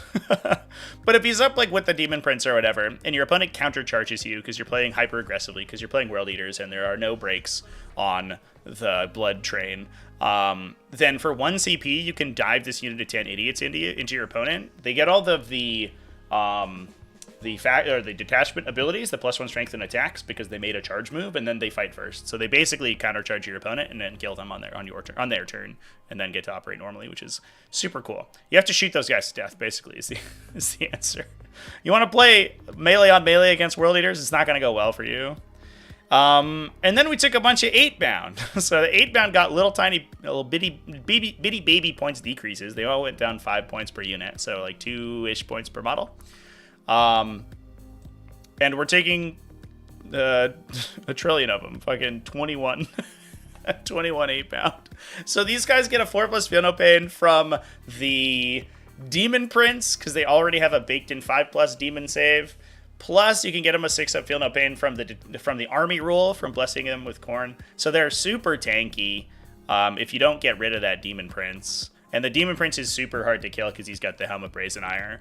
And we're just like, I mean, again, there's no breaks on the train, right? We're just running a bunch of 8-bound into your opponent's face and killing them. And if any of that stuff gets counterpunched, you just get these fight first dudes in there, and they do a murder before you lose any guys. Which seems pretty good, chat. I appreciate that this list is incredibly one-dimensional, but that feels like it is on brand for World Eaters. We're just going to charge you with Exalted 8-bound and call it a day. Heroics haven't had countercharge bonuses for all edition. When did that change? It never changed, chat. Never, ever changed. So, yeah, we should talk about that rule because I've talked about it in videos before, but this is a common misconception. When you heroically intervene, the restriction on the heroic intervention stratagem says you do not get, quote, the charge bonus. If you read the fight phase rules, the charge bonus is fights first. So you do not gain fights first from charging by using heroic intervention. However, basically other charge bonus is an ability that says when you make a charge move, you gain X, right? Because heroic intervention is a charge move, you still gain the ability because it is not the charge bonus, which is specifically, explicitly, and only fights first. And that is not a weird ruling. That is explicit in the rules commentary. It is spelled out exactly like that. We could even look. I have my my download page open.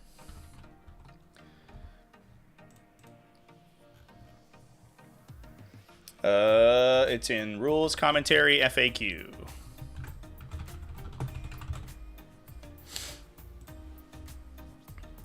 It is... Maybe they don't specify charge bonus. Dang. Let's just look up charge.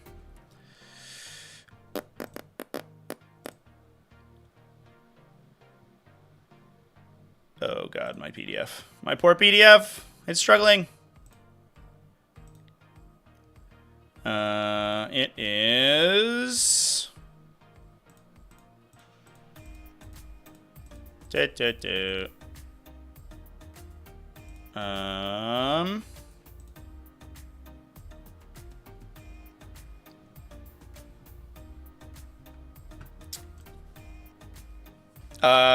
other rules and abilities. I thought there was an FAQ section about this, but maybe I'm an insane person. But other rules and abilities that trigger when a unit makes a charge move are not part of the charge bonus, is the explicit wording. So you gain fights first when you charge, unless it's a heroic intervention charge, then you don't. Anything else you do when you charge, you get normally. I think that the intention was for this to work. Probably when some designer wrote the original rule, the intention was like, oh, hey, let's codify charge bonuses, and so we don't have to say if this unit made a charge move in the preceding charge phase, get some bonus. They just say when you charge, you get charge bonus, and then they could key a lot of stuff to charge bonus, which is how a real game would do it. But we're not playing a real game. We're playing a weird hodgepodge. And then I think at some point they realized like maybe it was broken or something, or like they wanted you to get your charge bonuses when you're intervened, and they reversed it. And then now there's this charge bonus terminology that just exists in the rules and doesn't do anything. It just gives like it just fights first, but I don't know. I think that this is like the charge bonus nomenclature feels like a vestigial organ that's like slowly atrophying because it only does one thing and has no other, and like it just confuses people. But that's how it works.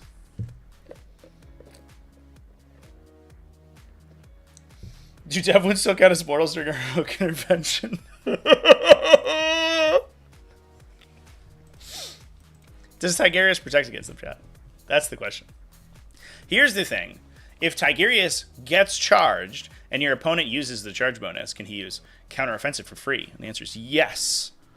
I don't know why that wouldn't be the answer or it'd be a question, but that is a thing that he does, which is cool. Counteroffensive for free. That's a hell of a drug.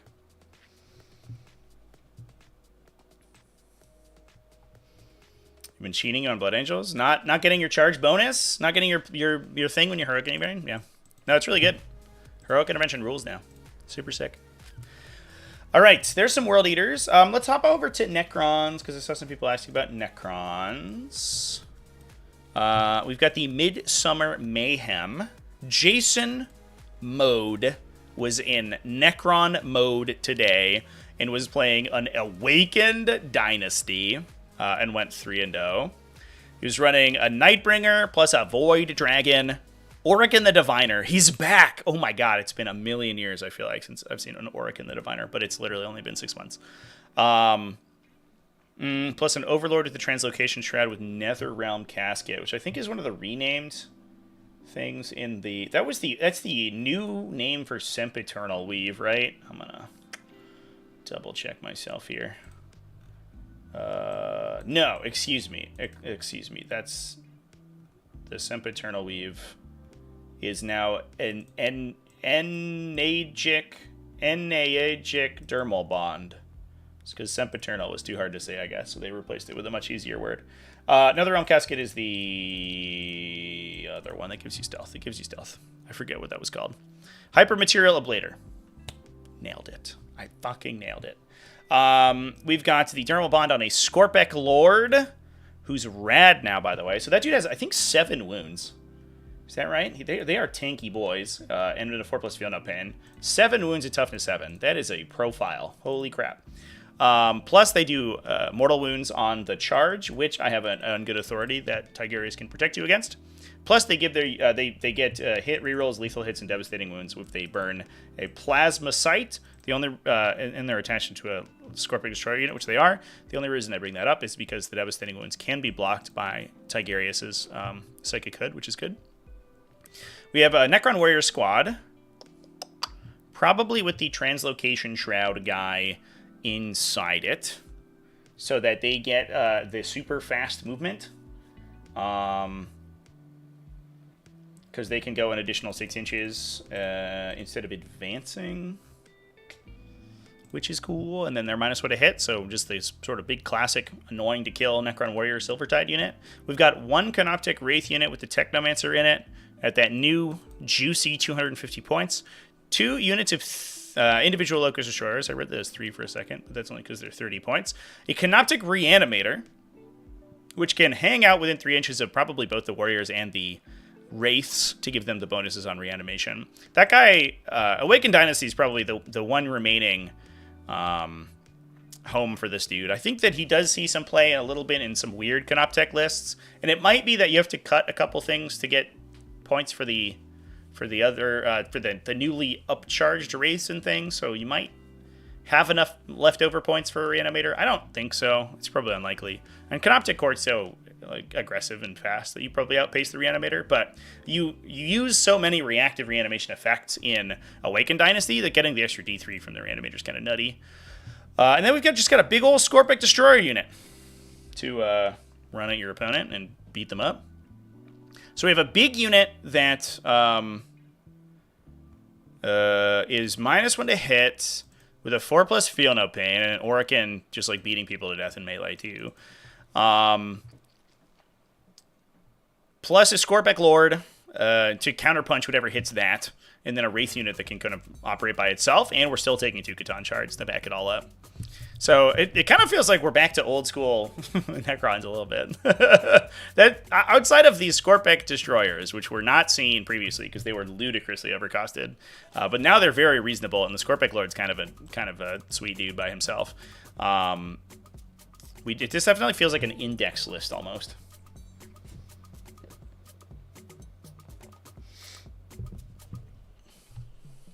Oh, yeah, there's a Transcendent Catan shard. Of course, yeah. Jesus Christ. This is just an index list.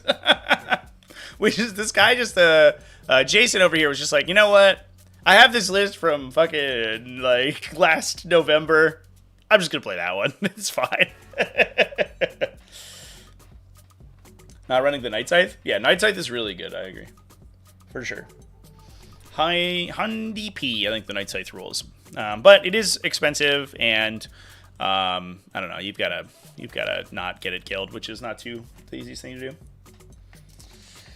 If you use an ability that enables you to ignore modifiers, do you have to ignore modifiers that you apply to the unit as well as the ones your enemy applies, or do you just pick the modifiers? Yeah, almost every. I believe that every ignore characteristic modifier says you ignore any or all modifiers, so you can choose which ones to ignore. So you do not have to, if you're like, oh, I'm going to get +1 AP from a strat, you don't have to ignore that one.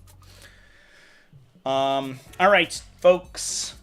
We got a little Drukhari action. Drukhari actually did kind of okay. I think we're still on HFX over here. Aaron Wall went 3-0 with Drukhari.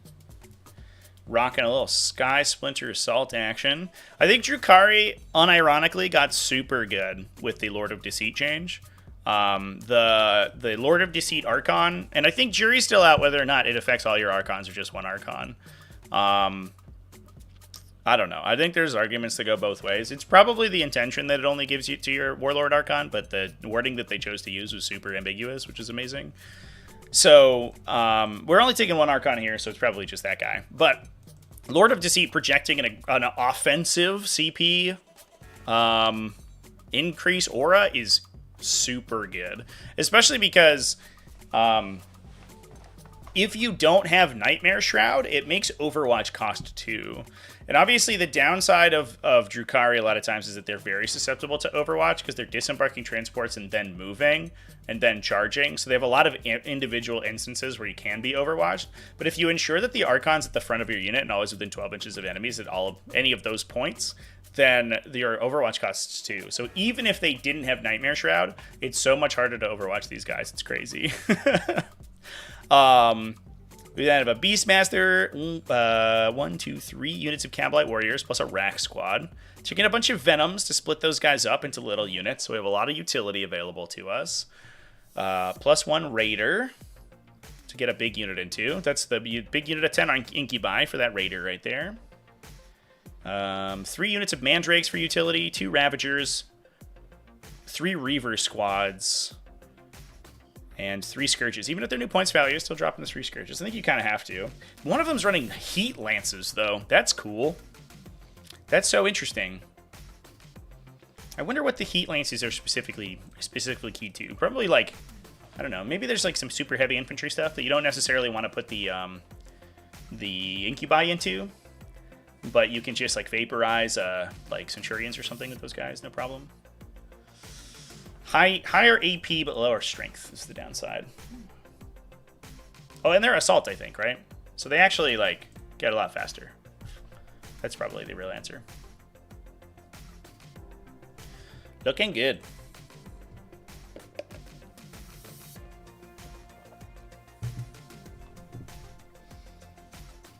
When does the current T5 SU season end? Yesterday. We are now moving to season 9, as of today. I just it's been a weekend. It's been a hell of a weekend, and I have not had time to do the requisite homework. The standings as of last night, I was up super late last night, updating all the standings. Those should be correct. I'm gonna do another pass today before I send invites. Yeah, we should be good to go for the Season 8 Invitational. So I'll start launching Season 9 events probably next week. And if you're a TO and you want to submit to T5S2 stuff, then hit me up. I don't have the new link for the new circuit yet, but I should very soon.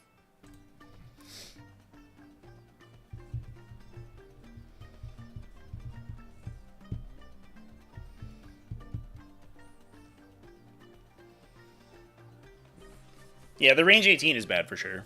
But if that's like your deep strike unit, it's maybe not the end of the world, you know what I mean? Because you can drop them and then shoot and scoot them, so they play a little bit more aggressively. I don't know. I'm sure that there is a meta reason that we would take the Heat Lances there. And I think it's probably because they're more of a utility unit. They're like advancing and doing stuff, and if you're like going to score behind enemy lines or engage or whatever, then having the assault weapons is much nicer. They are assault, right, on Scourges? I'm not crazy. I'm gonna double check. Ooh. I know that they are on Reavers, but it could be that they have a different profile.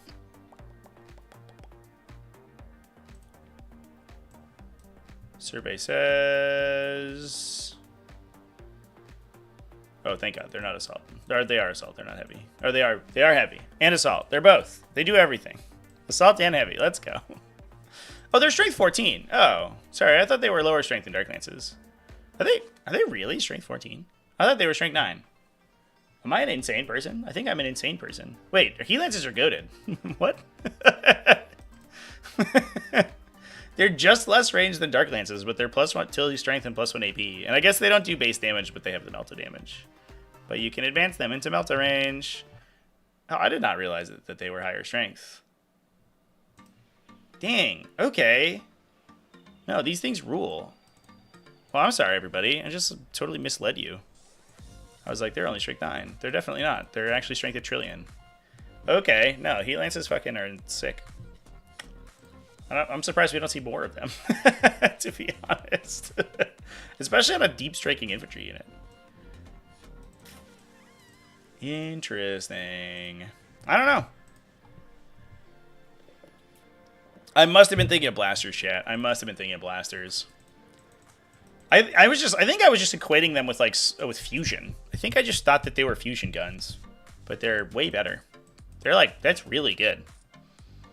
Man. Drukhari should just the weird flesh smiths of Gamora should just construct the tripods from War of the Worlds that have Heat Lances on them and just only use Heat Lances forever. They'd be so good.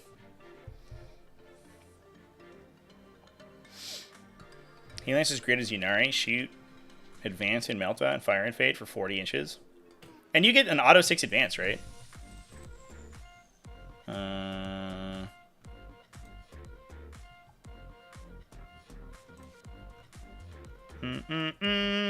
Yeah, you could matchless agility them. I was just double checking the name of the strat. Matchless agility them for 1 CP to give them an auto 6 advance. So you could go 20. Shoot, move, fire, and fade. Yeah, that's what you're saying. That's 40. That's so much movement. I mean, it does cost you 3 CP, to be fair. that is a fuck ton of CP. And you don't have an Autarch in that list, so we are kind of we're paying premium points for that movement. But if you really got to score behind enemy lines, I've got a way. Let's go. Let's do it. That's cool though. No, I like that. I like that technology. Yeah. Our Haywires are not... I just fucking moved away from the data sheet. What's wrong with me? Haywires are not... oops. Are not assault, right? That's the only assault weapon they have access to? Because I know Haywires are really popular right now because they're higher attack volume. But the low strength sucks if you don't have vehicles. You're not fighting vehicles. Probably gonna see a lot of vehicles nowadays. I think now that Knights are back on the menu and a lot of people are sort of playing around with transports and things. With the new movement rules, I think big vehicles are good. But if you hit monsters, you hit Demons or Tyranids, which are definitely gonna be around, you get kind of wrecked. So definitely a case against them. Yeah, Haywire Blasters just have every other keyword in the universe. They do not have assault. Shredders. You could take all Shredders. Then you have Strength 6 Torrent weapons. Strength 6 not ignoring cover Torrent weapons. Torrent weapons that don't ignore cover just feels so weird. It feels like, I don't know. Once they're AP 0, no cover ignoring, it feels like they're just asking to get saved out of. They just feel so sad. If they don't have a high base AP value, I don't know. But it's mostly just because I think every other flamer weapon you expect to ignore cover. All right, chat. I think it might be time. I think it might be time to dive into some frickin' Tyranids because we've talked about everything. Oh no, there's Custodes. There's Custodes, chat. So Grim Series 5 did see a Custodes undefeated. Tim Neal did go undefeated with a shield host. That I do want to talk about real quick because I think it's important to talk about cool Custodes now that they've been buffed.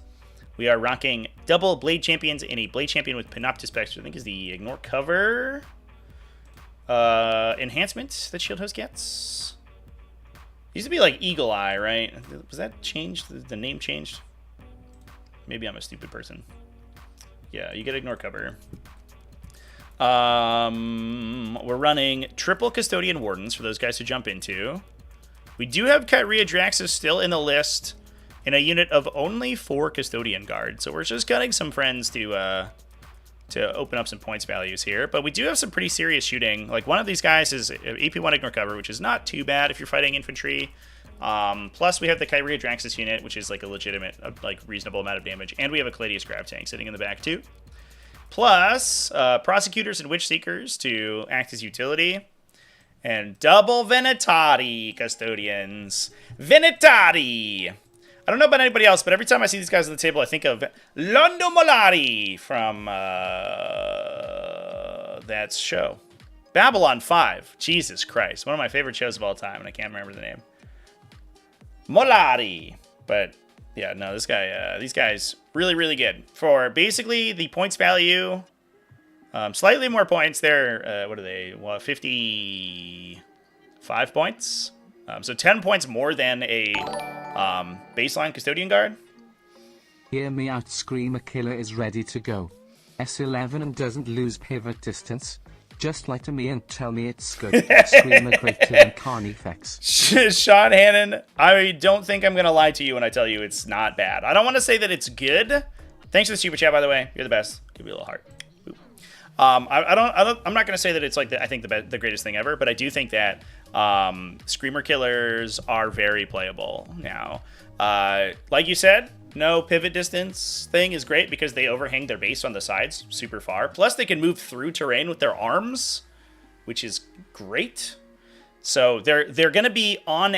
They're probably going to be they're going to feel 1 to 2 inches faster than they did previously, which I think is already good because they are kind of slow and stupid. But the other thing is that they force additional battle shock checks.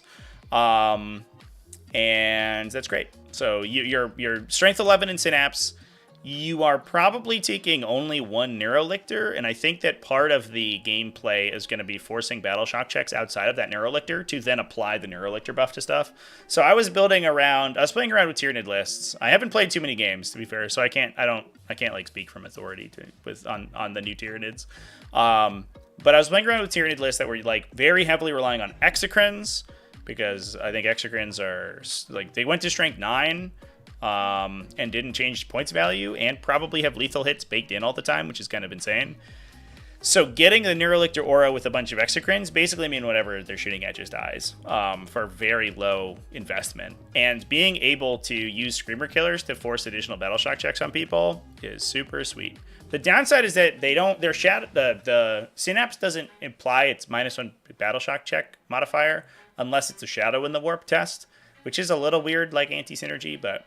It's a buff, so I don't know if you can complain too much, but you can do like the old Wombo combo where you take like Synaptic Nexus, for example, and you can run Death Leaper next to somebody, shoot them with a Carnifex, so they're taking a leadership check at -2, maybe -3 if you have a Parasite of Mortrex near them with the Dirge Heart. So there's like a very reasonable chance they fail. They have like most units I think will pass maybe 20% of the time. And then that unlocks your +1 leadership, or your +1 to wound from the Neurolictor, and you can just drill three Exocrines into that thing, and it's probably dead at that point.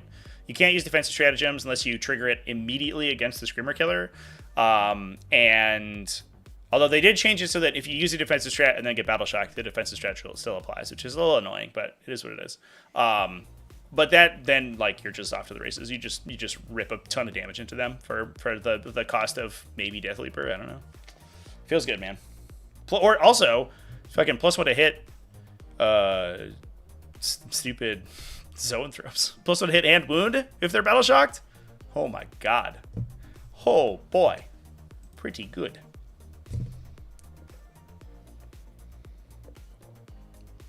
I like 2 Neurolictors in Vanguard. I want 2 Neurolictors in Vanguard, but I have had a tough time fitting the Neurolictors in every single time. All right, we should move on to Tyranids because I've been edging everybody on Tyranids for too long. Congratulations to Tim Neal for going undefeated with Shield Host. You're a champion. Shield Host seems great now, and I'm glad that Custodes are back and not just a poorly written, terrible codex that's bad. Good stuff. Let's friggin' jump into some Tyranids. We can move back to Midsummer Mayhem. Joel Sather went undefeated with Tyranids.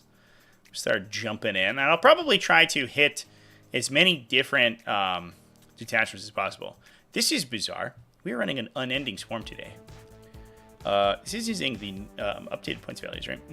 Yeah. So we're just taking.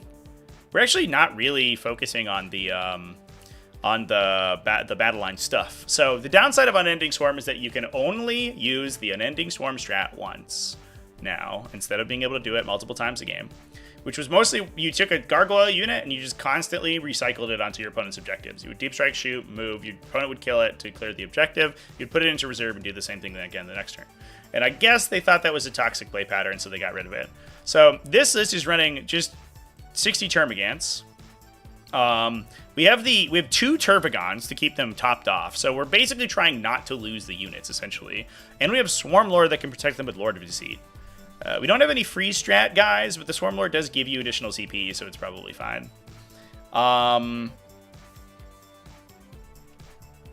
The benefits that the Termagants get is that you can 6-inch advance them, and you can give them 5+ criticals, which then triggers 5+ lethal hits if they're near the Tervagon too.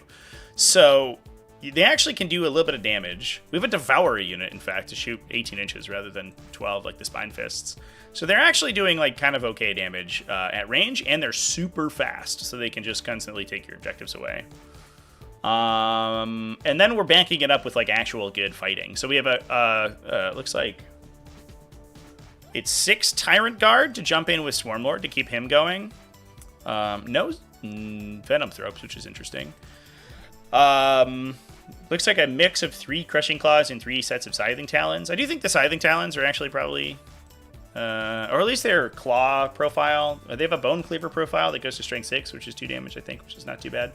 I think that their Scything Talon profile also goes to Strength 6. So they're actually like kind of a decent attack volume if you take that one. The problem was that it was like kind of laughably bad previously, but it's much nicer at +1 Strength because they're next to Swarmlord. We have a Norn Emissary to just be a hard target in the middle of the table. A Screamer Killer. Let's battle shock some folks. 1 Fleshborer Hive Tyrannifex. That's interesting. +2 units of Zoanthropes just to shoot people. This is wild. So we have, like, if you consider, traditionally, Unending Swarm has just been sort of infinite infantry that are protecting a backline of, like, pretty solid shooting, right? You could take 3 Exocrines and maybe a Hive Tyrant, maybe some other stuff, that would just sort of sit behind, like, 150 dudes. And now, I think that the answer is that we're being much stingier on our infantry, because you can't infinitely respawn them. But they are now acting as kind of like a piece of a combined arms, like, ecosystem to protect just sort of a legit, like a ludicrous amount of like mid-board table presence. So we have a Norn Emissary, which is already super tough to kill, and turns out gets a Feel No Pain against Devastating Wounds. It's pretty cool, right? It's almost Tigurius. It's not quite as good, but it's almost Tigurius. But to be fair, the Norn Emissary has a 4+, it's a 2+ save, 4+ invulnerable save already. So it's difficult to kill to begin with, and also basically retaining its invulnerable save against Devastating Wounds is hugely impactful. This thing, it was already tough to kill. It just got way better with the new update. They also clarified, it's in the rules commentary, but they clarified that if it's on its chosen objective and it's battle shocked, it actually retains OC 15 during your turn, because you can sequence the battle shock or the OC value modifiers in such a way that it retains its OC value. So it's impossible to take objectives from it, basically, even if it's battle shocked, which is also nuts.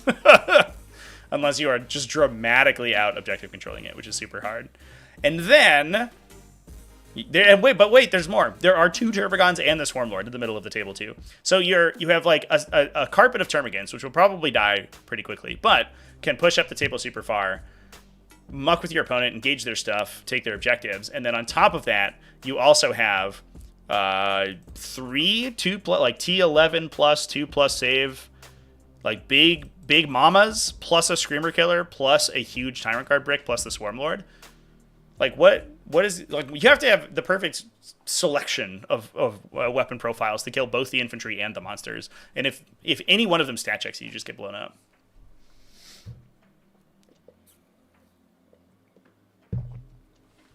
I think the new Vect is pretty sweet. I do think, yeah, it definitely makes Swarmlord way better into opposing melee armies.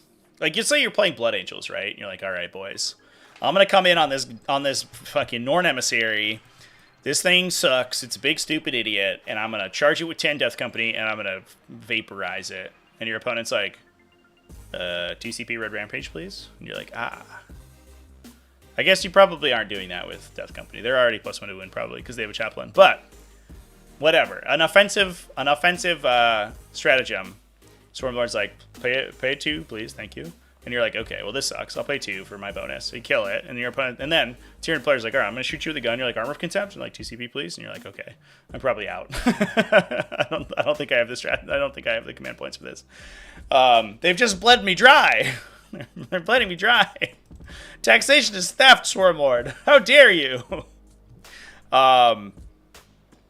Yeah, no, I think it's actually legit.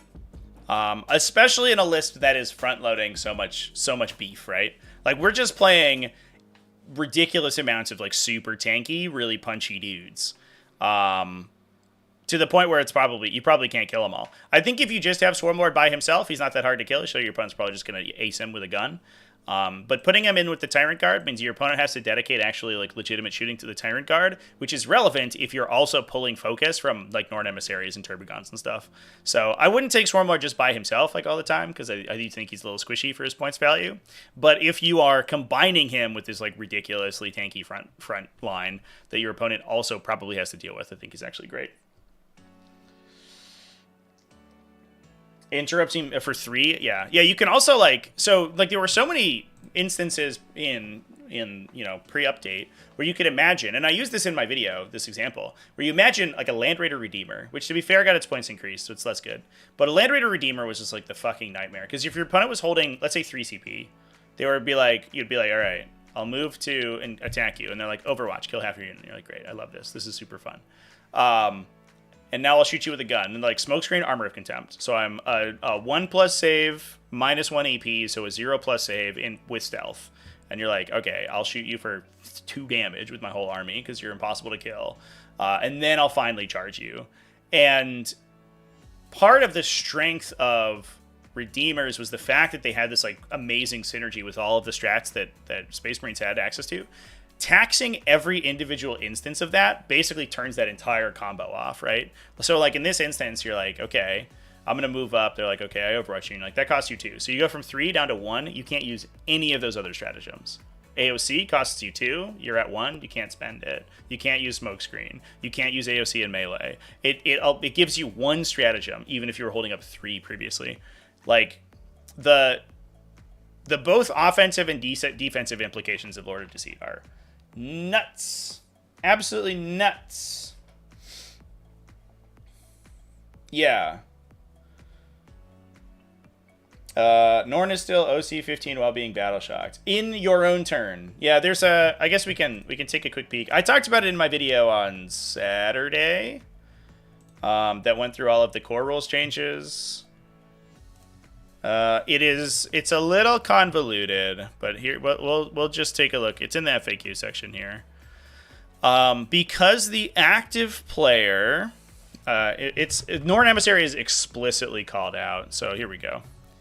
Because the active player chooses the order in which effects are resolved, If a model is subject to 2 rules that set a characteristic to a particular value, for example, the Norn Emissary's singular purpose and being battle shocked, which rule is resolved first? So the reason that this is relevant is that if singular purpose resolves first, your OC goes to 15, goes from they're 5 base, right? So it goes from 5 to 15, then battle shock applies and goes back to 0. If you flip the order, so you go from 5 to 0 thanks to battle shock, then back to 15, then you retain 15.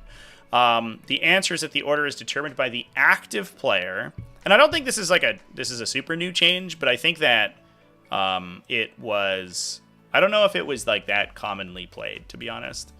I think this is technically how things worked previously, but it was just never outright stated, if I remember correctly. In the example, in the controlling player's turn, they choose the battle shocked rule to take effect first, setting the objective control character to 0, then choose singular purpose to take effect, setting the final objective control characteristic to 15. In the opponent's turn, however, the opponent could choose to apply the rules in the opposite order, so you'd have a final objective control characteristic of 0. So, for the purposes of your secondaries and controlling your own objectives, the Norn Emissary's OC will not change as a result of being battle shocked. As soon as your opponent goes to take those objectives, however, you're on their turn, your OC goes back to being 0, is essentially how it's going to work. If you have a characteristic replacement effect active. This is kind of also the case for like OC bonuses, but that they apply after a characteristic replacement effect. So if you have like a Space Marine Ancient, for example, and you're battle shocked, you go first to OC 0, but then you get a bonus, so you go to 1. That doesn't care about order. The only replacement effects care about the order in which they resolve. But it is a big bonus for units that have an ability that replaces their OC characteristic, which is rad. Battleshock wants to stop Vulcan from seeking those relics. Yeah, it is the case. Although, to be fair, he's also 5+ leadership on relics. I don't know how often he's failing. I don't know if I've ever had Vulcan battle shocked. I think he just dies. The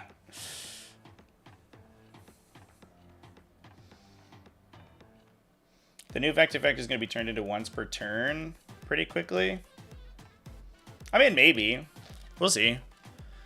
Like, it requires you to be within 12 inches of a target. I almost wonder, like, they could make it require visibility. But I don't know. Like, you can play around it in a lot of different ways. Like, if you're like, oh no, I can't defeat Swarmlord by punching him in melee because he doubles the cost of my honor the chapter. But if I shoot it with a las gun, it'll just die, like a las cannon. So I think that there are a few instances in which you can offensively apply the Lord of Deceit and then also survive to do it again. We'll see though. There might be. Although actually Archons might be able to, because they can hop out and do Lord of Deceit and then jump back into their Venoms at the end of the turn. So they might be fucked, actually. I forgot about Venoms for a sec there, chat. Although I think they have to be on the table already, so they'll just like run up to you and then do Lord of Deceit and then jump in the Venom. Is that how that works? I don't remember.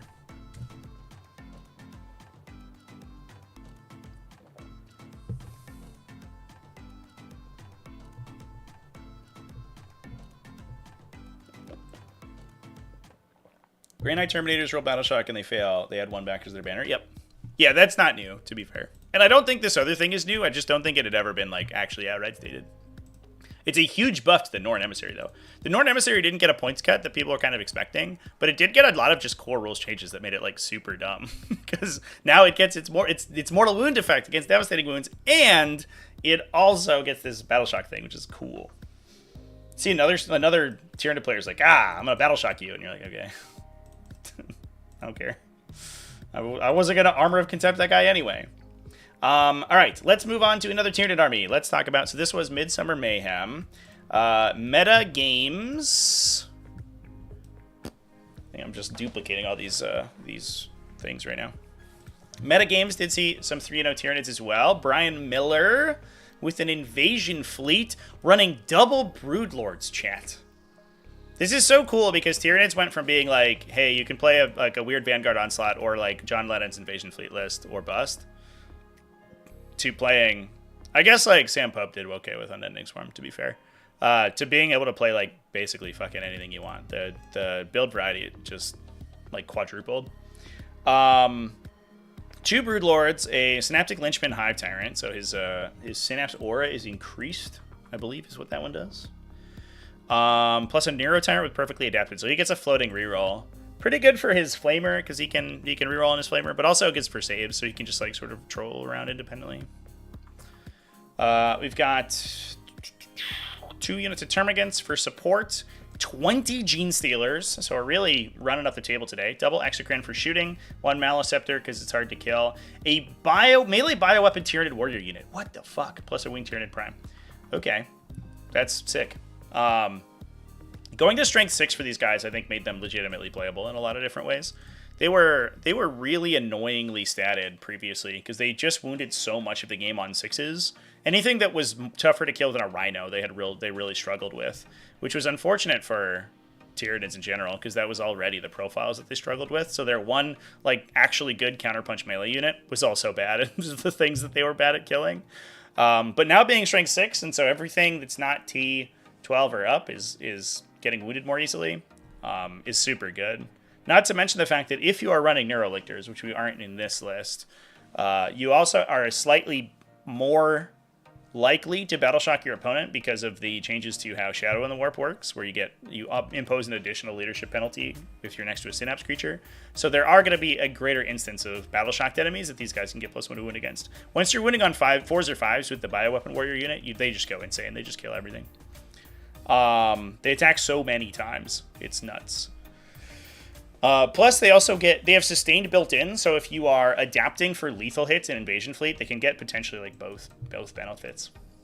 Rupture Cannon Tyrannifex, plus a Zoanthrope unit for the Narrow Tyrant to jump into. Seems good. I'm interested in the Broodlords, to be honest. They felt a little clunky to me so far, but having a Scout unit is pretty solid, especially because their redeploys got nerfed so hard that you don't want to like play as aggressively in Vanguard Onslaught as you did. They're a little slow at Invasion Fleet because they don't get access to Advance and Charge, but with the Scout, it's probably fine. And this is just a ton of like melee counter here. And I guess it's 20, I think the Broodlord's 6 wounds, 26 wounds, right? With a 5+ Final Pain maybe. So they're actually hard to kill if you use Rapid Regeneration on them. Maybe it's fine. Maybe it's okay.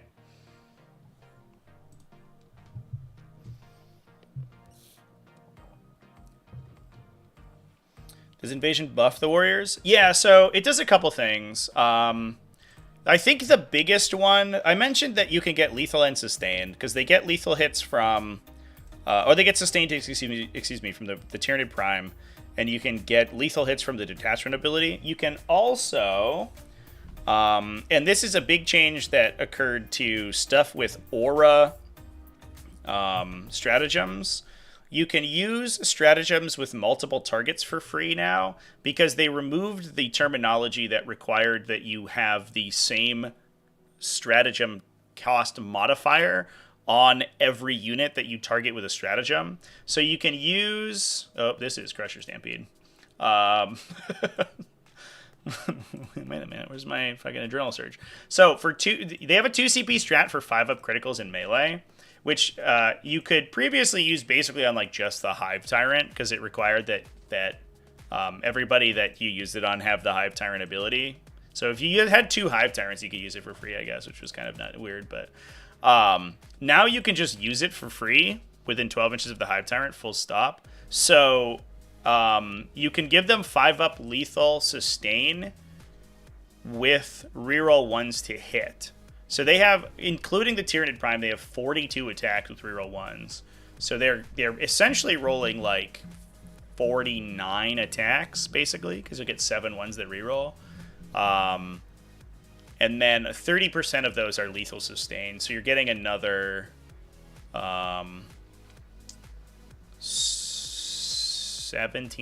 No, 14? 13? 15-ish. Almost close to 16 lethal sustains. And then rolling out like 20-something, 24 or whatever, twin-linked wounds as well. So you're probably getting another, I don't know, 50% of those. So you're probably handing your opponent like 30 or 40 saves. You got to get them there, which is the tough part, because the unit itself is only 6+ movement, or 6-inch movement, but the Tyranid Prime helps. I think the Tyranid Prime is kind of like, honestly, sort of necessary in the unit, because they have the base 12-inch movement. So you can deploy the unit like out in front, keep the Tyranid Prime back behind it, and then he leapfrogs the unit and gets about 3 or 4 inches in front of them. So you actually increase their threat range by about 4 inches with the Tyranid Prime. If he starts in the front of the unit, he actually just ends up eating real estate, because he moves so much faster than them that he has to cut his movement back in order to remain in coherency. But if he starts in the back, he can jump in front of them and get them faster up the table. Usually you don't get all 6 in melee, so you don't do like necessarily that much damage, because they're always strung out. You're charging off the Tyranid Prime, who's in the front and is 2 inches away from the guys in the back. So if you roll a really shitty charge and get only him in melee, you might only get 3 guys. But if you can get 4 or 5, they like go absolutely nuts and they kill whatever.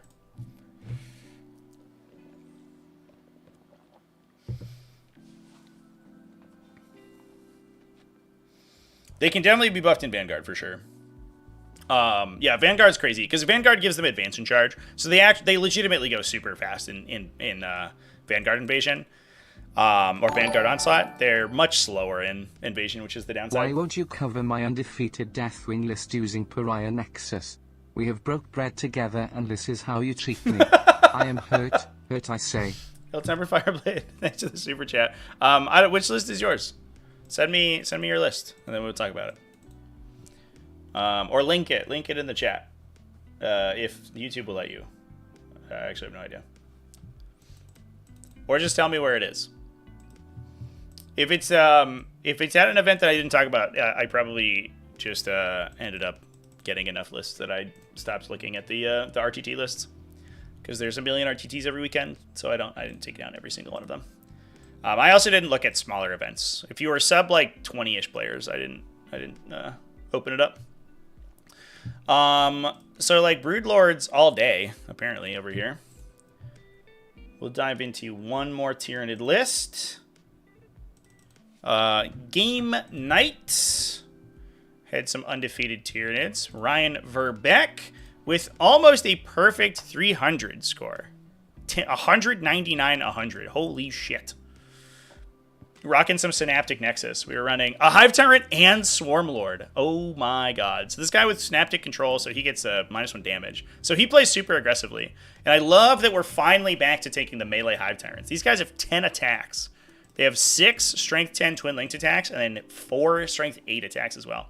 They just like Blender, actually. And at -1 damage with the 2+, 4+, they're actually super tough to kill. And you can Armor of Contempt them for free too. So a Hive Tyrant, a Nero Tyrant with Power of the Hive Mind.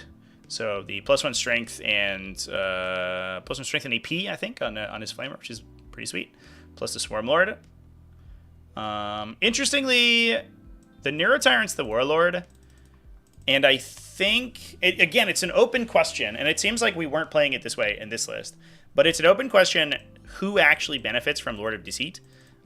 If it requires you to actually be able to use your CP tax ability, then Swarmlord has to be the Warlord for him to get Lord of Deceit. Otherwise, he doesn't do it. But if that's not the case, then honestly, it doesn't really matter. It only matters for matchups where killing your Warlord would be relevant, because the Nero Tyrant doesn't need Warlord, but it is important to note. We then have a Hormigaunt unit, a single Exocrine, double Maleceptors, 2 units of Neurogons. I actually kind of like these dudes because they're good at projecting the Synapse Aura now. So you could, like, on the turn... it's interesting because I think that Shadow in the Warp got more powerful, but also, in order to get the full effect of it, requires better play, because you have to plan ahead the turn before you're going to Shadow your opponent, because you want to engage them with as many Synapse units as possible. So the turn that you're going to Shadow, you just, dump the... Neuro Tyrant buff on the Neurogons, so they become Synapse creatures, and then they just yeet out into the middle of the table to broadcast the Synapse Aura, the -1 Leadership Aura, on fucking everyone for that subsequent test. And then all of those Shadow in the Warp auras, or the Shadow in the Warp tests, are at -2 because you have a Neuro Tyrant. So they suddenly have an extremely likely chance of failing. We've then got...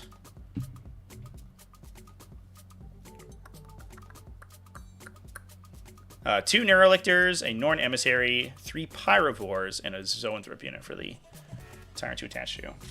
Pyrovores, just for recovery removal, which is nice. This is cool. Running double Hive Tyrants, no Tyrant Guard. Let's go. Oh, if 2 Hive Tyrants is legit, I'm so in, chat. I'm so in. I have like a Swarm Lord that's a combination of like plastic parts and 3D printed, so he's like bigger and more imposing. I fucking love him, and I would love nothing more than to play him in a Foot Hive Tyrant as well.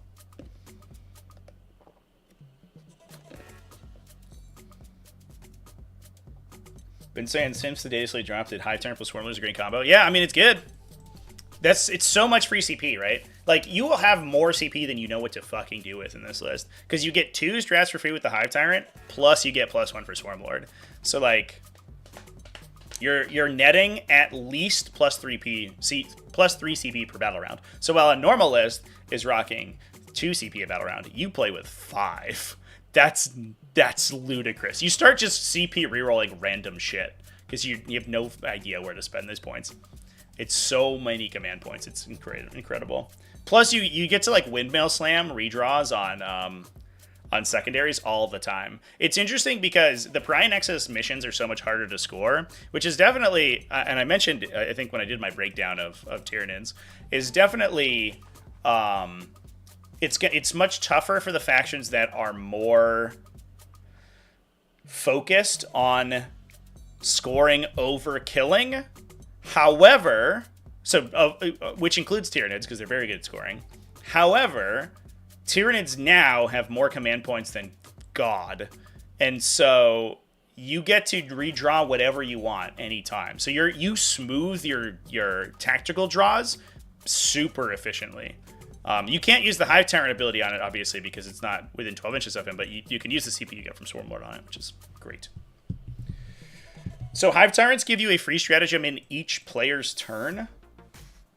So they don't literally give you command points, but they give you 2 free stratagems per round. They have the same aura that Guilliman has. They're as good at projecting strat efficiency as Guilliman. So they give you 2 CP worth of efficiency over the course of the round. And because the interesting thing too is that these auras are much more efficient now, because unlike the previous incarnation where you had to be very careful when you used that free CP ability because you wanted to use it on a particular time to duplicate the stratagem, and sometimes your opponent would actually be very cagey, and it was a cool mini game, which I'll miss probably, but I don't know if necessarily it's going to be the end of the world.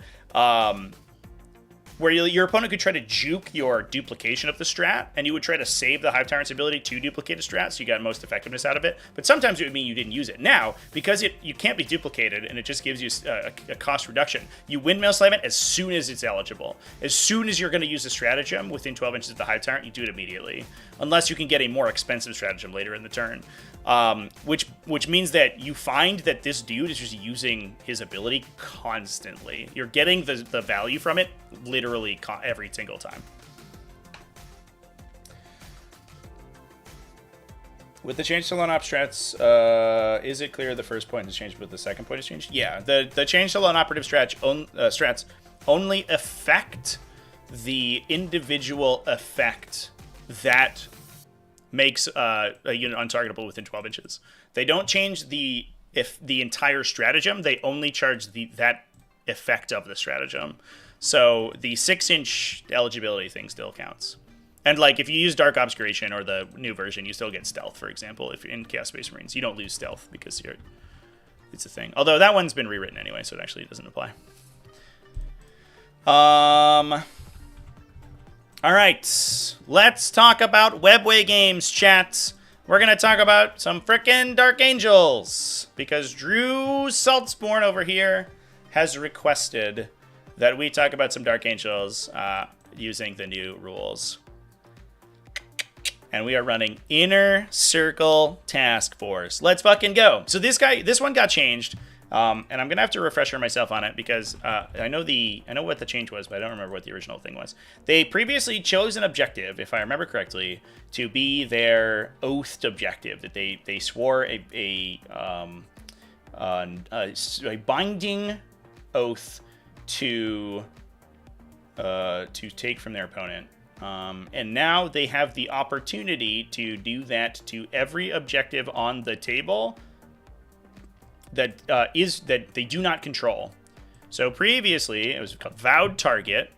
You choose one objective marker. You get +1 to wound enemies within range of that objective marker with Deathwing infantry. And it's any attack. So you can use it on ranged attacks that target enemies on that objective marker.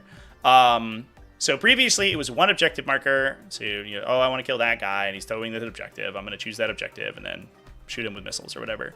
Now, you can choose one of the effects to be every objective you don't control. So it affects your, basically almost your opponent's entire army. You have to be very careful about touching objective markers in this, with this detachment when you're playing against it. So we are rocking two Terminator Chaplains. One of them is Champion of the Deathwing. So they have 5+ critical hits and lethal hits in melee. So they lethal hit on 5+ in melee when targeting an enemy on an avowed objective marker. Another Terminator Chaplain. Interestingly, these guys won't really benefit from the +1 to wound because they already get +1 to wound in melee, so that's okay. The other one's taking Deathwing Assault, which allows him to be set up using Deep Strike on your first, second, or third reinforcement step. A little bit of a clarification with these ones too. And I believe that this was literally stated in the FAQ as well. And this was I remember there was a huge fight in the Discord server over these abilities one time. This does not let you rapid ingress in the top of the first turn because it only comes into play in your reinforcement step. And so because you're in your opponent's reinforcement step, you are not eligible to arrive from Deep Strike, so you can't target that unit with rapid ingress. That's important to keep in mind. You can't do that. But what you can do is just drop them in an annoying place and then use them to move up and attack later in the game. Or if they have a bunch of guns, you can drop them in and just shoot your opponent. We also took Lionel Johnson. Let's fucking go. Plus 3 units of Deathwing Knights. They're the new and improved Deathwing Knights. Newly more expensive Deathwing Knights, but they actually have good melee profiles, so that's good too. Plus 2 Terminator Assault Squads. Damn, okay. And a Voidsman at Arms unit. That's so many fucking models, holy shit. That's so many Terminators. 35 Terminators? No big deal. NBD, chat. And these ones are 4 wounds each. Let's go. Hey, get that Canis Rex Las Impulsor going. Just start zapping those dudes. This list seems sweet. I would be interested in a list that took regular Terminators. I think this might be an interesting spot for regular Terminators. I don't know what... They legended the Strike Master, right? So you can't do like a really shitty...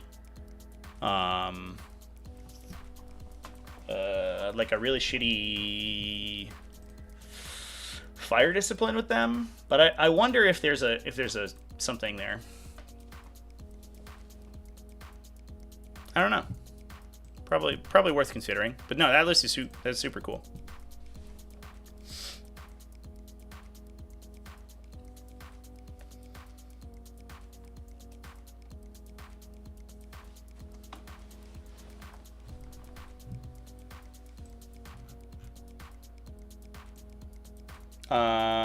Thought the Hive Tyrant didn't let you use the strategies cost by. Oh, that's true, chat. Yeah, I misspoke. Yeah, it reduces cost by 1, not makes it free. I think I said that you could use Adrenal Surge for free, but it's 1 CP. That's a good call out. Yeah. You are correct. You can't duplicate it though. That's important to note. That's more important than the CP cost reduction. You cannot duplicate the stratagems anymore. All right, chat. Johnson moving through walls was a huge real intangible buff. Yeah, one thing that was interesting with him is that you saw, because he has Deep Strike baked in, right? Because he's like he comes out of the fucking Dark Forest or whatever. He read 3 Body Problem, and he was all about the Dark Forest hypothesis. So he has Deep Strike, and you would use him to, in many cases, rapid ingress. And then, just eat up your opponent's, side of your opponent's army. Because, if your opponent can't dedicate a ton of shit to kill him, he's fucking insane. Even though his, sweep got worse, and, I know he got easier to kill and all that stuff. He's fucking 8 potentially re-rolling lethal hit 4 damage attacks at AP4. Like, the dude will just clip knights in half. And if you can deep strike him into an awkward position where he could just like rip shit up, he goes insane. But the problem was you could oftentimes not deep strike him out of line of sight of stuff because he got stuck behind the like ruins that he was jumping behind. So you had to deep strike him in weird positions where your opponents would get like random shots on him and he would bleed points. He would bleed wounds over the course of the game. But now he's just like, fuck it, we ball in, and just Kool-Aid Mans through that wall and then stabs your opponent directly in the face. Plus he can 1 TP heroic intervene and do a little fights first action. So he's super tough to. It's really hard to engage into those Terminator squads because Lionel Johnson can sit in the middle and be lone operative, so you can't shoot him. And then if you charge them, he just heroically intervenes through them and kills your unit before you get to do anything. And then you feel sad. Seems good. I don't know. Seems pretty sweet. All right, chat. We have been live for a trillion years. This has been a huge episode, and I think I'm going to call it there because I have to go to the bathroom. So I'm going to go ahead and close things out. This was a wild set of results. We talked a lot about Tyranids. Talked a lot about Demons. A little bit of Deathwing in there. Seems pretty good. Some new Genestealer Cults. So I've got to sign out. But I think there's a non-zero chance I may be live over on Twitch later tonight. I have a shit ton of stuff to do. So there is a not insignificant chance that I will not be live, but I'm going to see if I can and get some games in with the new format. But yeah, it's going to be crazy. So right now I'm working on a bunch of additional stuff. Obviously the T5S2 Invitational is inbound imminently. Hopefully either today or tomorrow I'm going to announce more information about that and when it's going to be streamed and who is going to be invited. And I will be working on new maps for the Season 9 map pool. So if you play on TTS, expect some new pretty maps using the GW format soon. And yeah, also more videos and stuff. I think I have another video talking about some changes I think we should make to the as a community to the new movement rules. I love the new movement rules, but I do think that they are a little flawed. And then also normal stuff. So next week we'll do a regular old best armies in 40k and talk about the new Pariah Nexus lists at GTs and big events. But until then, remember to keep it classy, folks. And I'm gonna go ahead and sign out. So cheers, everyone, and I'll see you around.